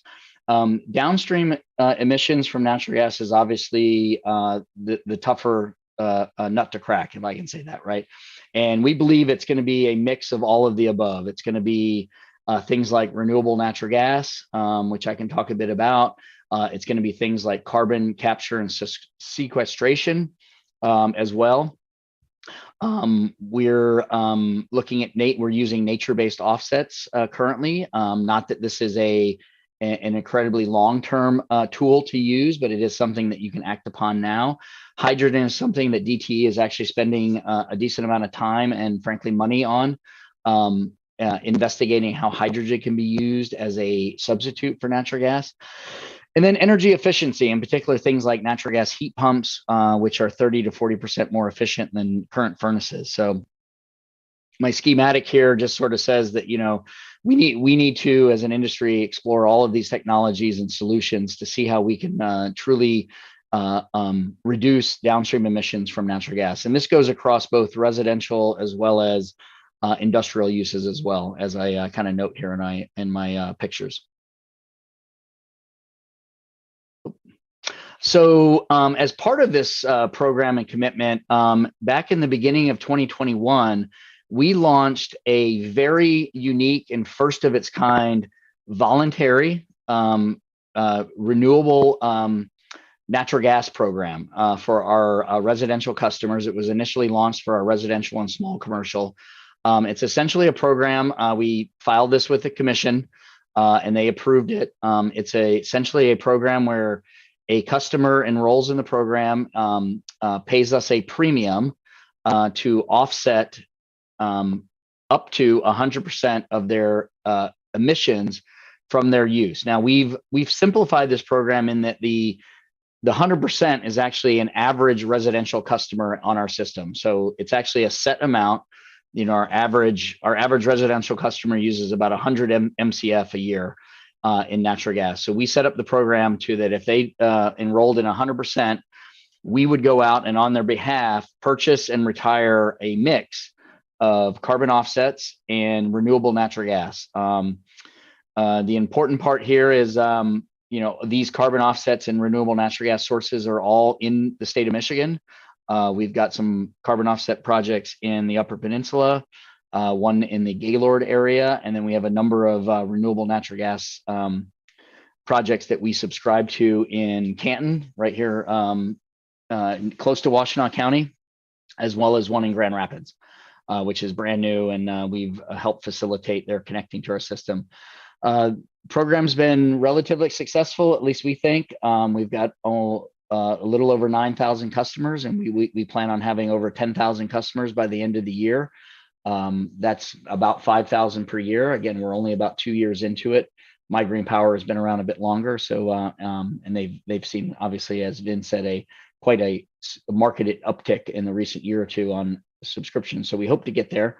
But again, it's kind of tailored and flexible. Customers can subscribe anywhere from kind of 5% of that average residential usage all the way up to 100%. In addition to the residential and small commercial, earlier this year, we launched a large commercial industrial program where we are actively marketing these products to larger users across the state, whether that be industrials or large commercial. We've enrolled one commercial customer so far, so not a huge number of customers so far, but again, these are larger users, and they really are kind of learning about these products. There's a lot of education that needs to happen with these. A lot of people are not as familiar with renewable natural gas or carbon offsets as they are with maybe solar or wind electricity generation. A little bit of an overview of carbon forestry projects. I assume that many of you are somewhat familiar with these. There's several different kinds. There's reforestation, afforestation, which is kind of a new area that wasn't even forested previously, agroforestation, which kind of integrates it into agricultural areas, and then improved forest management, or IFM, which basically takes existing forestries and essentially compensates the owners of those forests to either change their behavior around what they do and have done and plan to do, and or change the way the forests are managed to increase the amount of trees and carbon that is actually captured in these forests. So it takes sort of a baseline and changes it from there, and that owner is compensated for that. Some other co-benefits of some of our forestry projects that don't get as much airtime as maybe just the carbon offsets themselves, but these will are intended to preserve the forest, create additional habitats for wildlife. It does benefit the Michigan economy, as these are premiums that are paid into owners of the land, and then provide additional acreage and recreation areas for Michiganders as we go. Renewable natural gas, for those who may not be as familiar with this source. So there are a number of processes out there and industries that create methane as part of their process. And in many cases, this methane is either kind of wastefully flared or used in an inefficient process, or frankly, just released to the atmosphere. Methane is about 25 times worse than CO2 as a greenhouse gas emission. So if there's a way to kind of capture it, clean it up, process it, and put it back onto the natural gas system where it can be used in a more useful way, namely heating homes, that's something that we are trying to encourage in the state of Michigan. Like I said, our voluntary program does purchase these products, but these products are under a lot of development right now. There's, my company, one of my groups that reports to me also handles all interconnect requests. So when a landfill or a wastewater treatment plant or a dairy farm wants to connect to our system and inject clean natural gas, they come to us and work with us to do that. A lot of renewable natural gas is put to CNG vehicles or compressed natural gas vehicles, which are especially when it's RNG, are very clean running sort of transportation. Even if it's brown gas into a CNG vehicle, which we also have a business that does this, it's much cleaner than diesel, which it has a lot of pollutants around SOx and NOx that come along with it that natural gas does not. So we see it as a key component. We think there's, it's not the end all to be all for natural gas. Obviously, the potential is not as high as the demand today, but we see it as part of the puzzle, and it's something that can be done today, right? The technology is commercialized and it's widely deployed already. It is a bit of a premium. Renewable natural gas costs somewhere between 3 and 5 times brown gas, but it can be cheaper, at least today, than other sort of decarbonization technologies. And a lot of that is because, RNG, it's technically methane when it goes in the system, and you don't have to modify equipment or home heating applications or anything like that. Whereas other potential sources of fuels, even if clean, might require costly upgrades. As part of the program, again, it's a voluntary program, but we like to be very transparent with our customers. We do an annual report. We have a lot of good information on our website. We work through 2 highly regarded certification organizations out there for our carbon offsets. We work through what is called the American Carbon Registry. We do a pretty rigorous process through them, as well as our developer, and then as well as us ourselves. We kind of did our own due diligence on the projects that we were investing in and taking carbon offsets from, to make sure that we were comfortable with the quality of those. And then the same on the renewable natural gas, to make sure that these are indeed coming from bio sources that are being captured and cleaned up, and making sure that those environmental attributes are traceable, and therefore we can retire them once we've purchased them on behalf of our customers as they enroll in the program and continue to be on the program.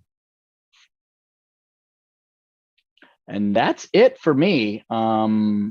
Relatively short and sweet.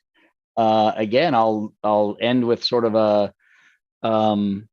just a high level thing. We believe that, again, obviously methane, when combusted, emits CO2. There's not a lot of great solutions today to help mitigate some of those impacts. We're offering what is very much a voluntary program to our customers to have an impact today and encourage some of the development of these technologies, while in the interim, DTE Gas is pursuing some of these other technologies like CCS and hydrogen, and seeing if there are not some ways to incorporate them into our sort of supply as we move forward. I guess with that, I will touch on, I don't cover it in this presentation, but some of the other interesting things we're doing at the gas utility on the upstream side. So we purchase quite a bit of natural gas for our customers in other parts of the country. We have recently launched a bit of a pilot program to source what they call responsibly sourced gas, RSG. It's essentially certified very low methane intensity. So some of the commissioners were mentioning methane leaks, things of that nature. So we are starting to step into the market of acquiring very low methane intensity, which means it's another fancy word for how much methane is emitted during the production and transportation of this natural gas, and sourcing that for a small premium for our customers. On our own utility operations, as some of you may know, we've got a pretty robust what we call gas renewal program, where we are actively replacing older pipes that are many decades old at this point, prone to leaks, and making sure that we replace them with much higher quality, much more reliable, less prone to leaks, much less prone to leaks, high density plastic as opposed to bare steel and cast iron, to make sure that they are as clean as possible as we do that, as well as changing some of our own operations around blowdowns, and as well as retrofitting some of our other equipment to make sure methane is not emitted into the atmosphere. All right, I think we have a question. We'll open things up for questions, yeah. Commissioner Kuhn. Hi, yeah. So I had a question about the Clean Vision natural gas program. So I know you said that the offsets were like standardized for households, but you also said that there was like one commercial customer. For the commercial customer, are there offsets like dependent on how much they use, or is that also standardized? No. For the larger commercial and industrial customers, we are doing sort of, I guess the best way to say it is bespoke sort of arrangements, right? So we've got some customer, that customer is larger than a residential, so they will purchase more offsets and more RNG than a typical residential customer, and it'll be based on their actual usage for the year. And then we also are changing the mix. Some of the larger customers have shown interest in going 100% offset. Some have wanted more RNG and that type of thing. So with those, it's very much a sort of bilateral agreement between us and them on what they want to do. We felt that, simplifying the program to an average residential home was just a much easier way to reach a larger number of kind of smaller customers that sign up through the phone or sign up through the website and things like that. Good questions. Mr. Berkowitz. HJ, thank you for your time here with us tonight. Appreciate your presentation. So I'm reflecting on what we've heard both from you and from Vin earlier. I personally see the value in the electric voluntary green pricing program. For example, if you're like me and you live and work in a building with limited or no solar potential, it truly does seem to create new renewable energy and reduce greenhouse gas emissions, though I think there's some questions around the additionality and kind of the one for one. And as we were talking about on the gas program, I'm a little less excited about this and kind of candidly a little bit skeptical about a few components. It sounds like it's fully offset programs. You mentioned carbon capture, sequestration, the forestry programs, hydrogen and renewable natural gas. All of these are technologies that perpetuate fossil fuel sources and actually might take us further away from a renewable powered and electrified economy. I've got like a few things where in particular, I think it doesn't vibe with kind of what the city of Ann Arbor uses as our criteria for trying to, projects that would meet our sustainability goals. And I would invite you to reflect and respond to some of these, but a few things that jump out to me. One is first and foremost on the equity front. Offsets don't help people or communities directly impacted where that gas is extracted or burned. Often, marginalized environmental justice sacrifice zones near both the extraction sites and the gas plants themselves. Not to mention, this is not improving people's health who are operating indoor gas appliances like stoves or home heating.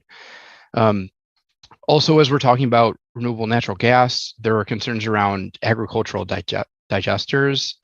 This potentially props up demand for factory farms or industrial agricultural operations, which them in and of themselves are huge greenhouse gas emitters, but they also create local air pollution issues. They contribute to the water pollution problems currently ailing Lake Erie.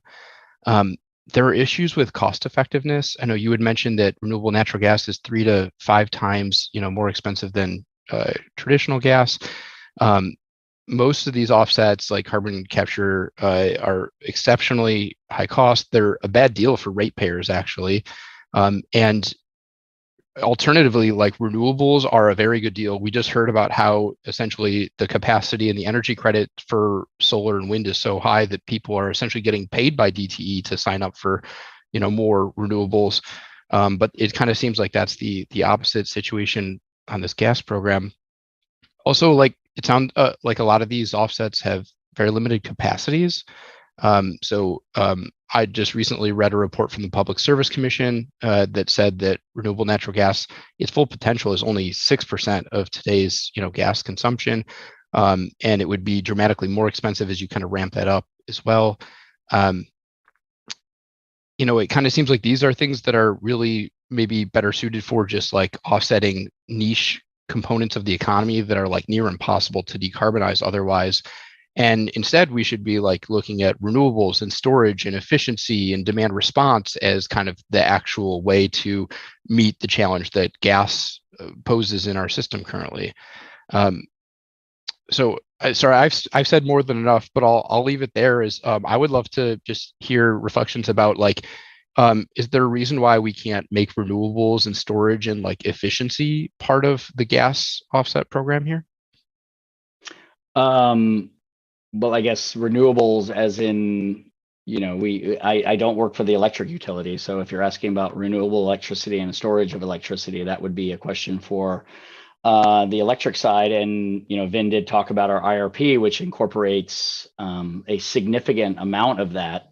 Am I going to sit here and say that electrification won't happen? No, absolutely not. It will.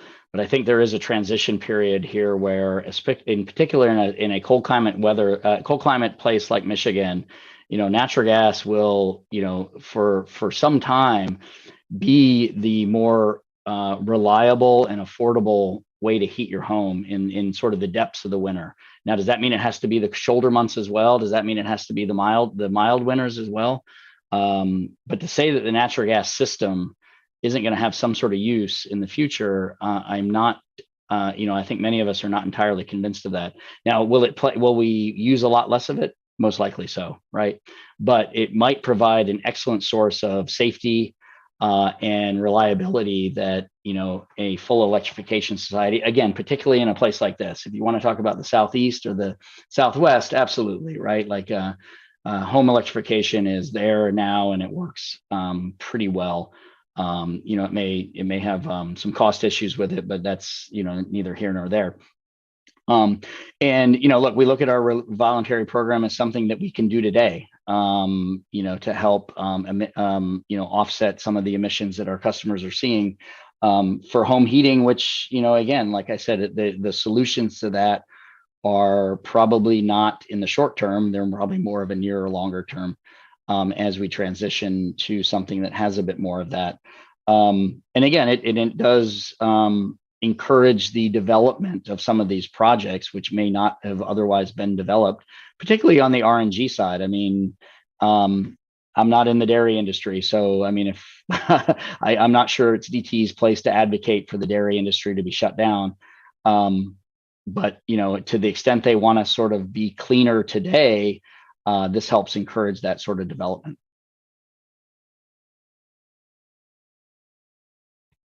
Commissioner Zellman. Yeah, I just have a couple of clarifying questions. So the first one is, does DTE expect gas consumption to increase in the coming decades? And if so, does this mean DTE plans to expand their methane-oriented operations and infrastructure in the long term? And then I also have a question about how DTE plans to invest in the sourcing of this renewable methane.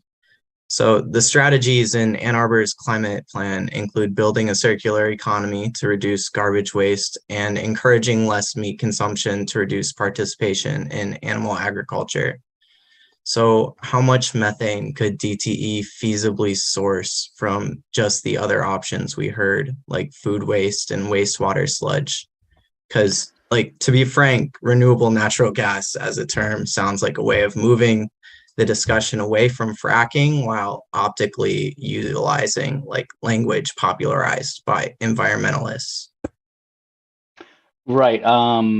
The on the renewable natural gas, again, we don't we as a gas utility, we're not actively developing these projects, right? We are just interacting with them and helping them interconnect with our system and put their methane on our system to the extent they can do that in an economical way, which is their prerogative, not ours.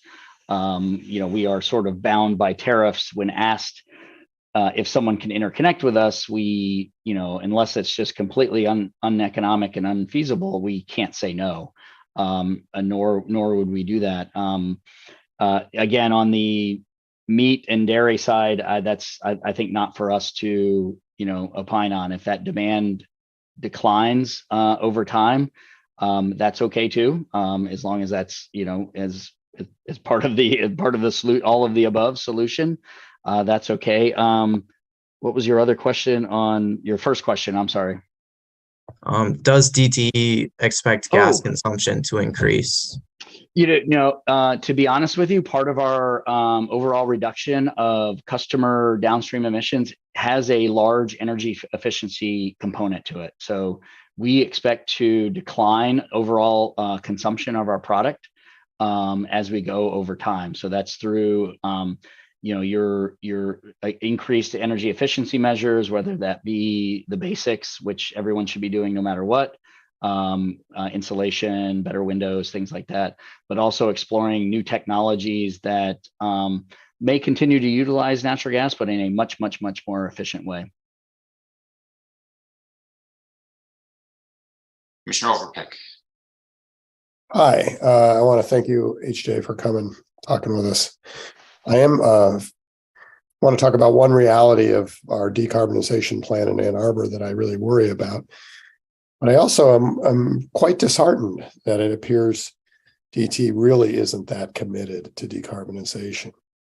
It's clear that one of our biggest challenges in Ann Arbor is going to be getting off gas. We have to get off gas. We have to get off gas by 2035 or 40. And that's going to be really hard, particularly with respect to heating. You're right about that. And the reason it's going to be hard, I don't think, is due to the really cold temperatures. I'll get to that in a second. I think it's due to the fact that, that's a lot of infrastructure in homes, and the pace at which we decarbonize heating will largely depend on, how fast people can replace their gas, not just appliances, but their heating, which is the expensive part, with electric. Electric is the future. Electric is the only way we can decarbonize. Obviously, gas is not decarbonizing. Burning gas to heat your home is crazy in a world where we're trying to decarbonize. The thing that I feels a little disingenuous in your responses is when the Michigan Climate Solutions Council, the Governor's Council, was discussing the issue of these really cold temperatures. Solution that Consumer Energy suggested is, obviously we can't build 3 times as much electrical generation, but renewable electrical generation as we need, just so we have that extra capacity during really cold periods. And of course, during real cold periods too, you're not guaranteed that we'll have the wind blowing and the sun shining to the significant, to the amount needed. So they suggested this renewable natural gas solution, not in the way you did, DTE is doing, seems to be suggesting, but rather to power peakers. In other words, the gas plants would still be there. They wouldn't be running routinely. They'd only be running on the really cold days to generate more electricity. I mean, one of the reasons this is important is it's hard for me to believe, inconceivable, I think, that homeowners, resident, even commercial building owners are going to want to have both gas heating infrastructure and electric heating infrastructure in their buildings. That's crazy. We got to replace all the gas heating with electric. And so whatever the solution is has got to be electric. And I just want to get your, I mean, it seems like you're trying to guarantee DETE will have a gas business in 2060, 2070, something like that, by trying to prolong folks having gas heating in their homes and build other buildings.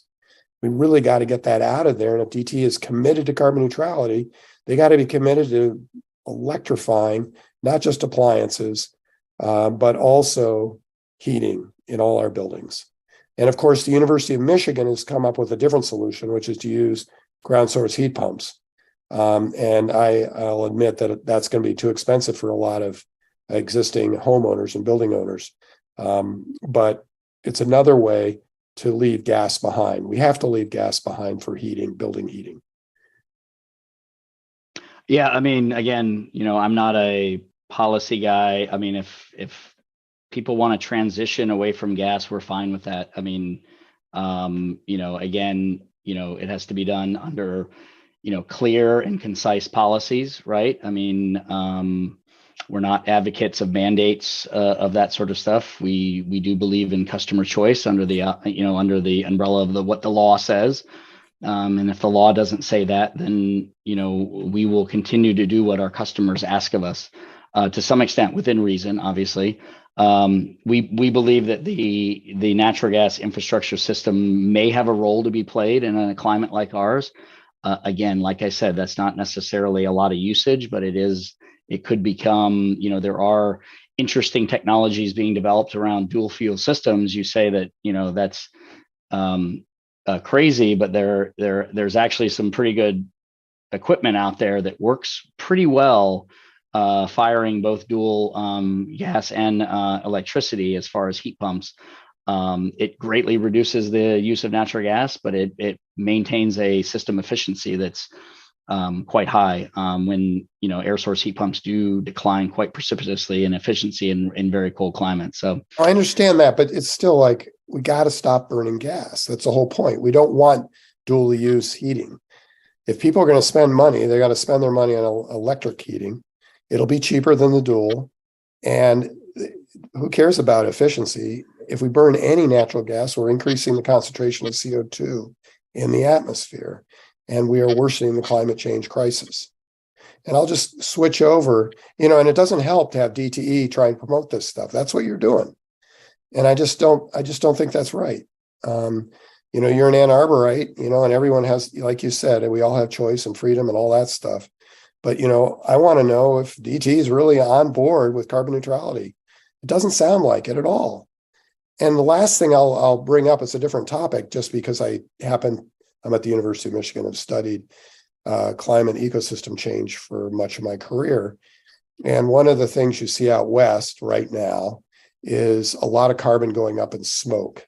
In other words, people are hoping that forests are going to be used for natural climate solutions and carbon offsets. And instead, what we're getting out west is a net release of carbon to the atmosphere. And the reason for that out west is because it's hot, it's getting hotter, and because of the heat, it's drying out the soils and the vegetation. Atmosphere can hold more moisture, just like plants wilting on a hot day in your garden. And that means it's pretty unstoppable. And this is something that isn't a drought. Everyone likes to talk about it just as being a drought. But the worst drought we've ever had in recorded history in the West, in the United States for that matter, is occurring now. It's not occurring just in the West, it's occurring in the high plains. What's going on is called aridification. In other words, with climate warming, we're drying out soils and vegetation increasingly around the entire continent. I wrote a paper on this. And the thing that really worries me about our offsets in our state forests, and I've said this to our colleagues in the state as well, is that increasingly our summer hot spells are turning into, dry spells are turning into droughts. And they're going to get much worse if we allow climate change. We continue burning natural gas, for example, allow climate change to continue. And that'll mean all these carbon offsets that are based on forests will go up in smoke here in Michigan too. or the forest will just be weakened, the trees, like you already see. Look at ash or hemlocks or maples or beech. All these tree species are being affected by disease and pests, and it doesn't help them at all that they're being stressed by warmer, drier conditions. So these offsets based on forests are just not reliable anymore. And again, I think we got to go with what is reliable, which is renewable electric power and electrifying everything. And I just wish DTE would realize this and stop fighting the rest of everyone, basically, and get on board with carbon neutrality. All right. Thank you for your comments. Commissioner Berkowitz. Yeah, I just wanted to ask, kind of following some of the things that Commissioner Peck and others have said and I raised earlier. It sounds like DTE has the flexibility to kind of create whatever programs kind of make sense, or you'd be interested, or work with whatever partners make sense for these offsets for the gas voluntary green pricing program. I'm wondering if there would be any way y'all would ever consider, working with a group that, say, like, I pay extra, on my bill monthly, I pay that surcharge that goes into, say, a bucket of money that would then be used to help electrify people's homes or businesses or institutional buildings, and maybe improve the efficiency of them, tighten up the building shell, do insulation, remove asbestos, repair, roofs, things that are home health and safety, but also efficiency upgrades. Is that something DTE would ever consider, or are your hands tied in regard to like doing a program like this? Well, I mean, we have pretty robust energy efficiency programs today, right? These are set in law and were passed back in 2008. So we spend, well north of $100 million on energy efficiency programs. Those are more and more focused on low income communities. And those are like I said, exactly some of the stuff you said, better insulation, better roofing, better windows, things like that, better efficient appliances. I mean, there's still quite a bit of low-hanging fruit out there on just general appliances, on them being more efficient, both on the electric and gas side.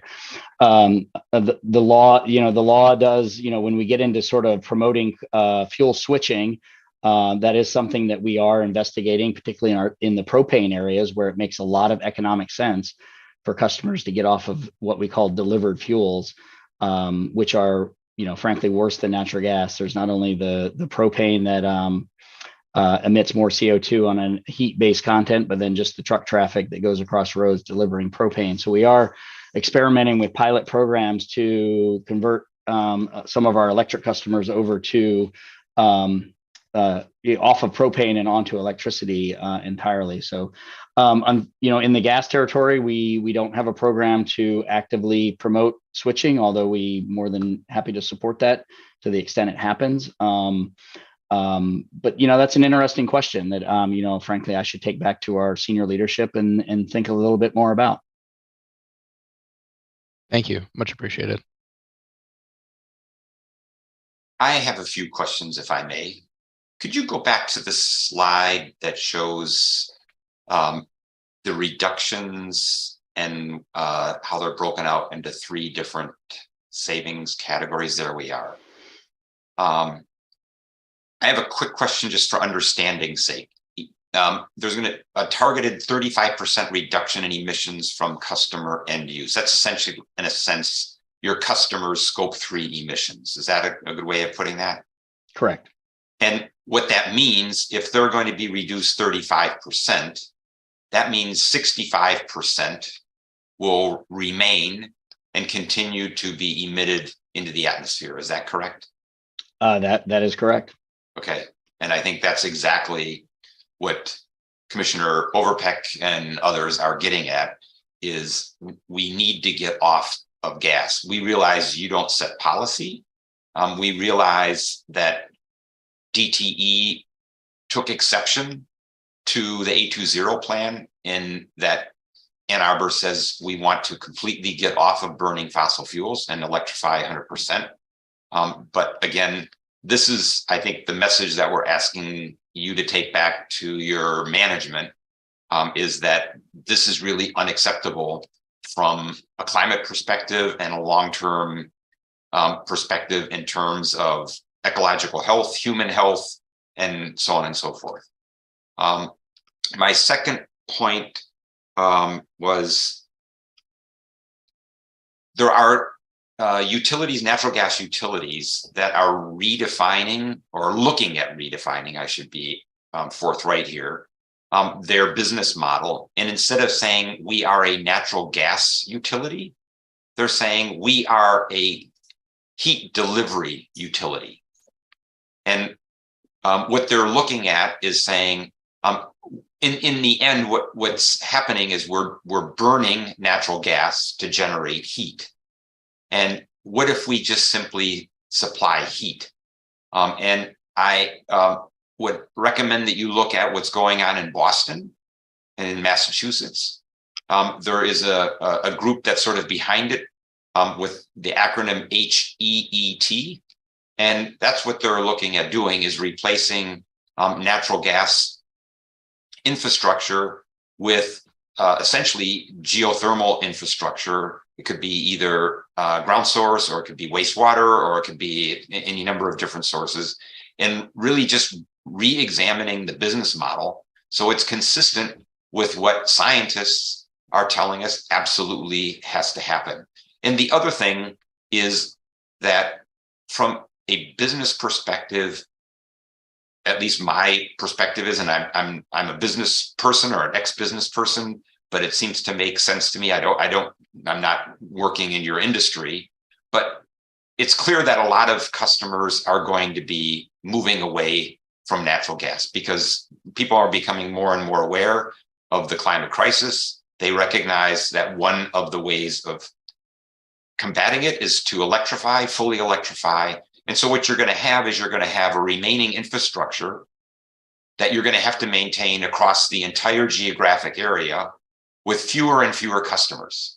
And so that means the maintenance costs of those are going to be essentially largely the same. You know, the only line that you have is going to maybe to individual houses. Somebody's going to turn off a valve at their house, but everything else is going to need to be maintained. And you're going to take that fixed cost and you're going to have to distribute that over a dwindling supply of customers. And that's just not going to be sustainable. And from an equity point of view, frankly, the people that are going to be able to electrify first are people like me that have fully electrified. And that's going to leave other customers, and Commissioner McCoy mentioned this earlier in terms of equity. The people that are going to be left are the people that can't afford to buy their induction stove and their heat pump this and and so on and so forth. And they're going to be carrying these ever increasing costs for maintaining on a per unit basis, they're per customer basis, they're going to be carrying a higher and higher cost. So I think these are some of the things that we're getting at from multiple different angles, from the climate angle, from the equity angle, from the business model angle. We just see these as being inconsistent with the direction that Ann Arbor wants to move. And we believe that all municipalities and frankly, the globe is going to be moving. So I know that's not formed it's not in the form of a question. It's just a request that you consider this holistically. And I think in doing so, DTE has to consider that actually there are other business models where it can continue to grow by growing its electrical supply. It can grow by being a heat delivery utility as opposed to a natural gas utility. And it can still be, a functioning, very profitable, ongoing utility, but one that's consistent with the direction that we all need to move in. So thank you for allowing me to make those comments, as well as my fellow commissioners, because we're now at 8:11. Do we have any other questions or comments for HJ? HJ, thanks very much. We appreciate this, and it really helps clarify the program for us, which is really what we wanted to do. And we appreciate you also being willing to take our questions and comments. You're welcome. Yep. Thank you. Great comments. And I definitely will take a lot of this back. Great. Okay. Fellow commissioners, we are approaching the end of the meeting. The only thing that we have left are updates from OSI. Joe, I think you're going to be able to provide those. Then we have updates from commissioners and working groups. And then we have public comment, and then that is basically it. So Joe, take it away. Sure. I will first say, feel free to check out our newsletter that went out last week. That'll have more in-depth and comprehensive updates. But just a few highlights in there.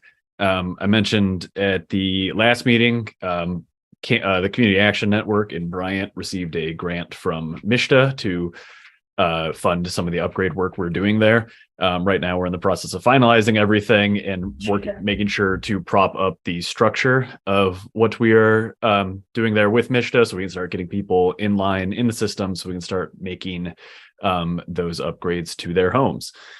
Additionally, we just kicked off the 4th cohort of our A20 ambassadors last week. Got a wonderful group of people who are going to be going through that 12-week cohort before they start working on their sustainability projects out in the community. We also, one of the FYI programs from CTN was just focusing on the Race to Zero challenge. I think that came out last week. So just serving a reminder that the Race to Zero challenge is ongoing throughout the rest of this year. And even though we are rapidly approaching the end of the year, people can still sign up, or if they've been involved, they can continue their involvement. So just wanted to note that is going on. And there's also another Solarize cohort that is upcoming at the end of with a meeting scheduled at the end of month with another couple that are in the wing. So if people are looking to get solar, those are continuing to be ongoing. Thank you, Joe. Joe, I had posed a question to Missy. She answered me in brief, and your update may be as brief as what she told me was about the status of the landfill solar project. Did she talk to you all about that, and so that you could provide an update? I don't have information on my end, but I can check in, poke her to make sure she responds to that. So very briefly, what Missy told me is that there's no change in what she had told us several months ago. I think it was also in a meeting, but also there was some email exchanges, I think, as well. And so I'll let Missy speak authoritatively to this. But what I think the situation is that with some of the supply chain eruptions and also with the Department of Commerce actions, the price of solar has gone up, and that has jeopardized the project. It doesn't look to be financially feasible right now. I think also, frankly, as we heard today, the My Green Power offering is going to be attractive to a lot of customers here, and that may undercut the interest in the landfill solar. So right now, it's in a holding pattern. That's my understanding. So, updates from commissioners. Well, let's start with updates from council.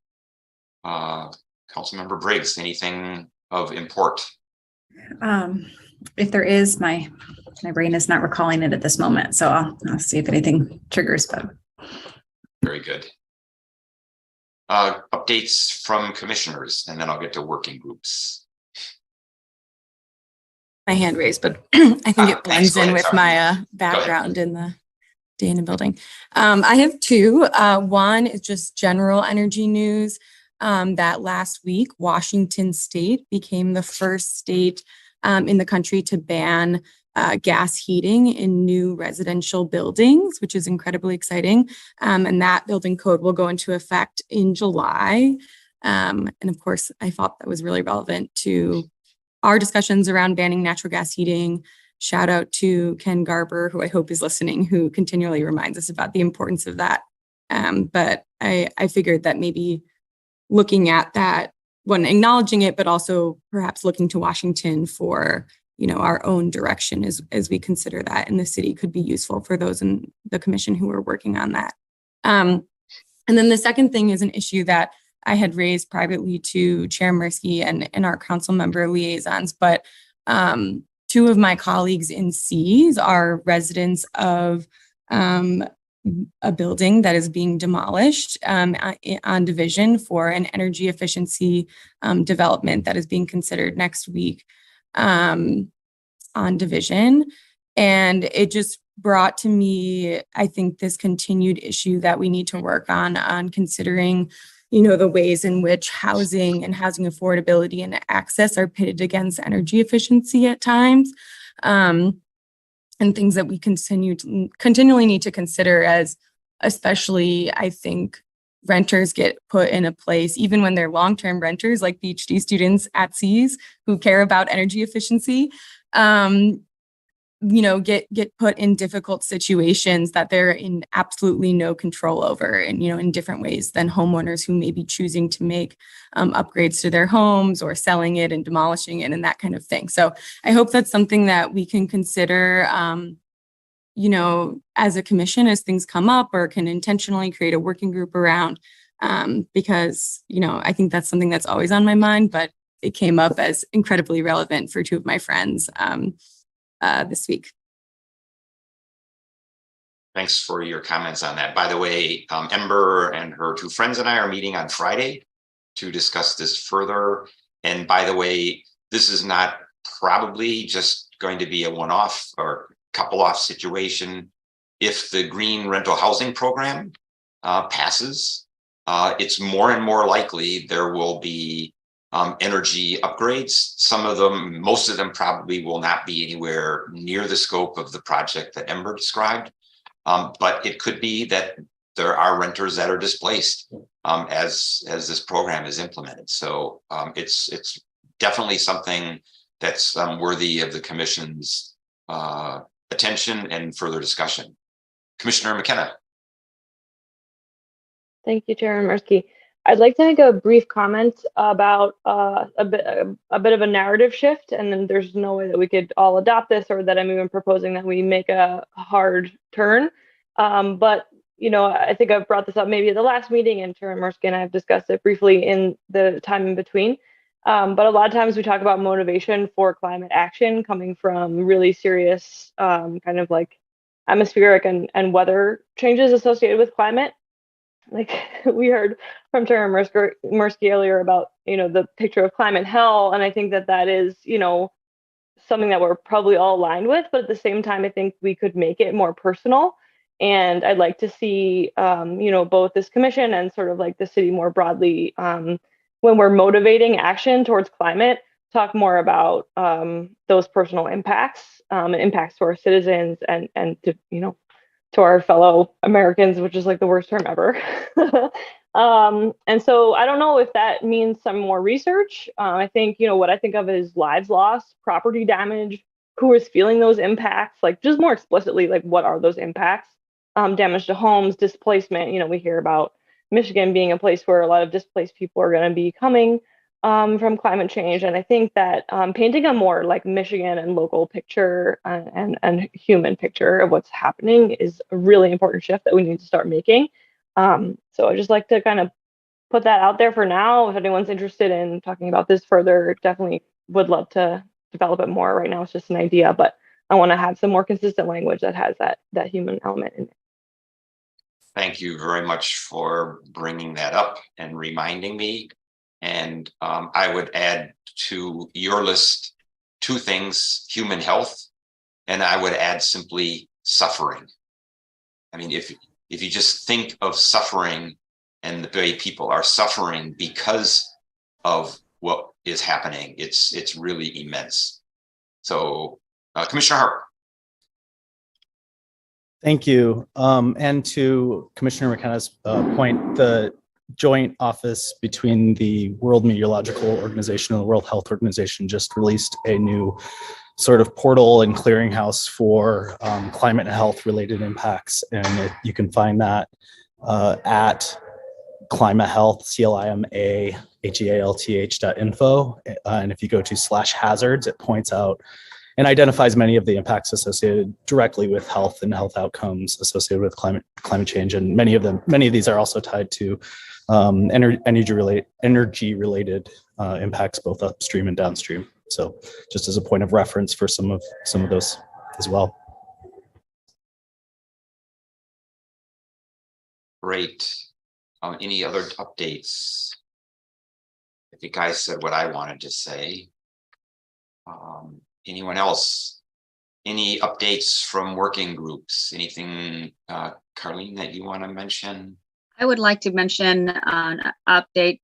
I have been one of the leads on the Transportation Electrification Committee, and back in 2017, we started looking at ways that we can impact the adoption of electric vehicles through policy. And so that is how the Ann Arbor's EV readiness ordinance came about, existing EV readiness ordinance. And since then, the group has been looking at other ways that we can support the development, the delivery of EV charging solutions, in particular the private sector, not the city projects, but private projects. And by creating things like guidance manuals for installation of charging systems and other things. At this point, based on the input from city staff, that we're going to be downgrading our committee from an active committee to an ad hoc committee. And we're looking forward to renewed engagement with city staff on the opportunities that are available moving forward. That's my update. Thank you. Any other updates? I did remember one, and it is related to another topic on the agenda, and that is Missy and I and Shannon Gibrandel and Brett Leonard are still looking at having a joint planning and energy commission meeting. We don't have a definite date yet, but I did want to mention that the planning commission is looking at something that was brought up earlier about natural gas bans, and that is the possibility of doing something through zoning to essentially require electrification, possibly even additional kinds of things, although that becomes difficult because it starts to get into direct conflicts with building code and energy code. But they already had a discussion on this in the Ordinance Revisions Committee, and I believe it's being taken up by the entire commission at its next meeting, which actually may be, because they meet on Tuesday nights. So I'm not sure if it's tonight or next Tuesday or something like that. You might check in Legistar if you're interested. But we will definitely take up these topics again, as well as potentially other carrots and sticks that we might be able to use to green construction. One could potentially even be connection fees and things like that, because Ann Arbor connection fees are quite significant. Now, whether that's financially feasible is another matter, but it's something that's definitely being looked at. So we'll come back to other agenda items, but I wanted to give that update. Right now we have public input. And so this is our second opportunity for members of the public to be able to comment.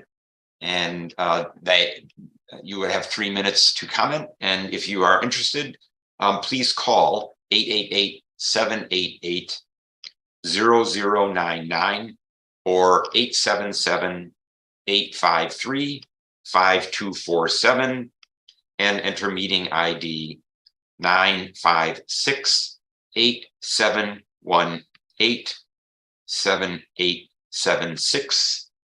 And that this information is also displayed on the meeting agenda and the video feed. City staff will select callers that have raised their hand one by one using the last 3 digits of your phone number. In order to electronically raise your hand to indicate your desire to speak, please press *9 on your phone, and then you will hear an automated message that the host is allowing you to speak. When speaking, please move to a quiet area and so that we may hear you clearly. And then please again state your name and your address at the beginning of your comments.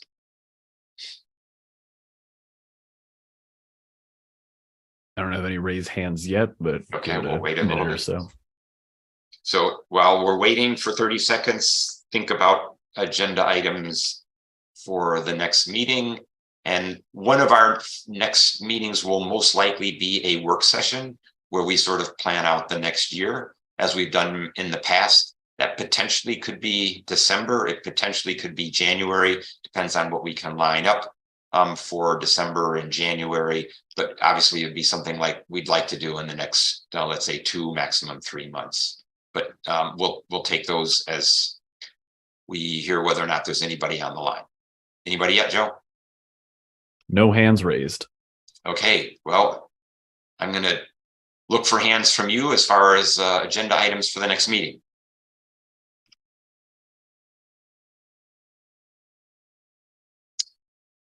Okay, we still have a list from the beginning of the year. We're pretty far down that list, but we will take a look at that. I already mentioned a couple things already, and you can always submit agenda items after the meeting. Some of you have done that already, so we have those also on the list. One of those was something that Alex had suggested on looking at hydro. We just need to get the right person lined up to be able to do that. Commissioner Calvin Garcia, what's your thought? Thank you. Just kind of put a little placeholder for us to be able to have an update on the energy concierge program development, to see where we are, because it would be a really great place to not only just provide information and guidance and support, but the one program that was being looked at can have people being subscribed to the in the process of improving their own offices or dwellings, and then we can share what we're learning with each other. And that could be part of the human element as far as sharing our challenges and collectively coming up with ideas for how we can really start pulling into our lifestyles a lower carbon usage. So thanks.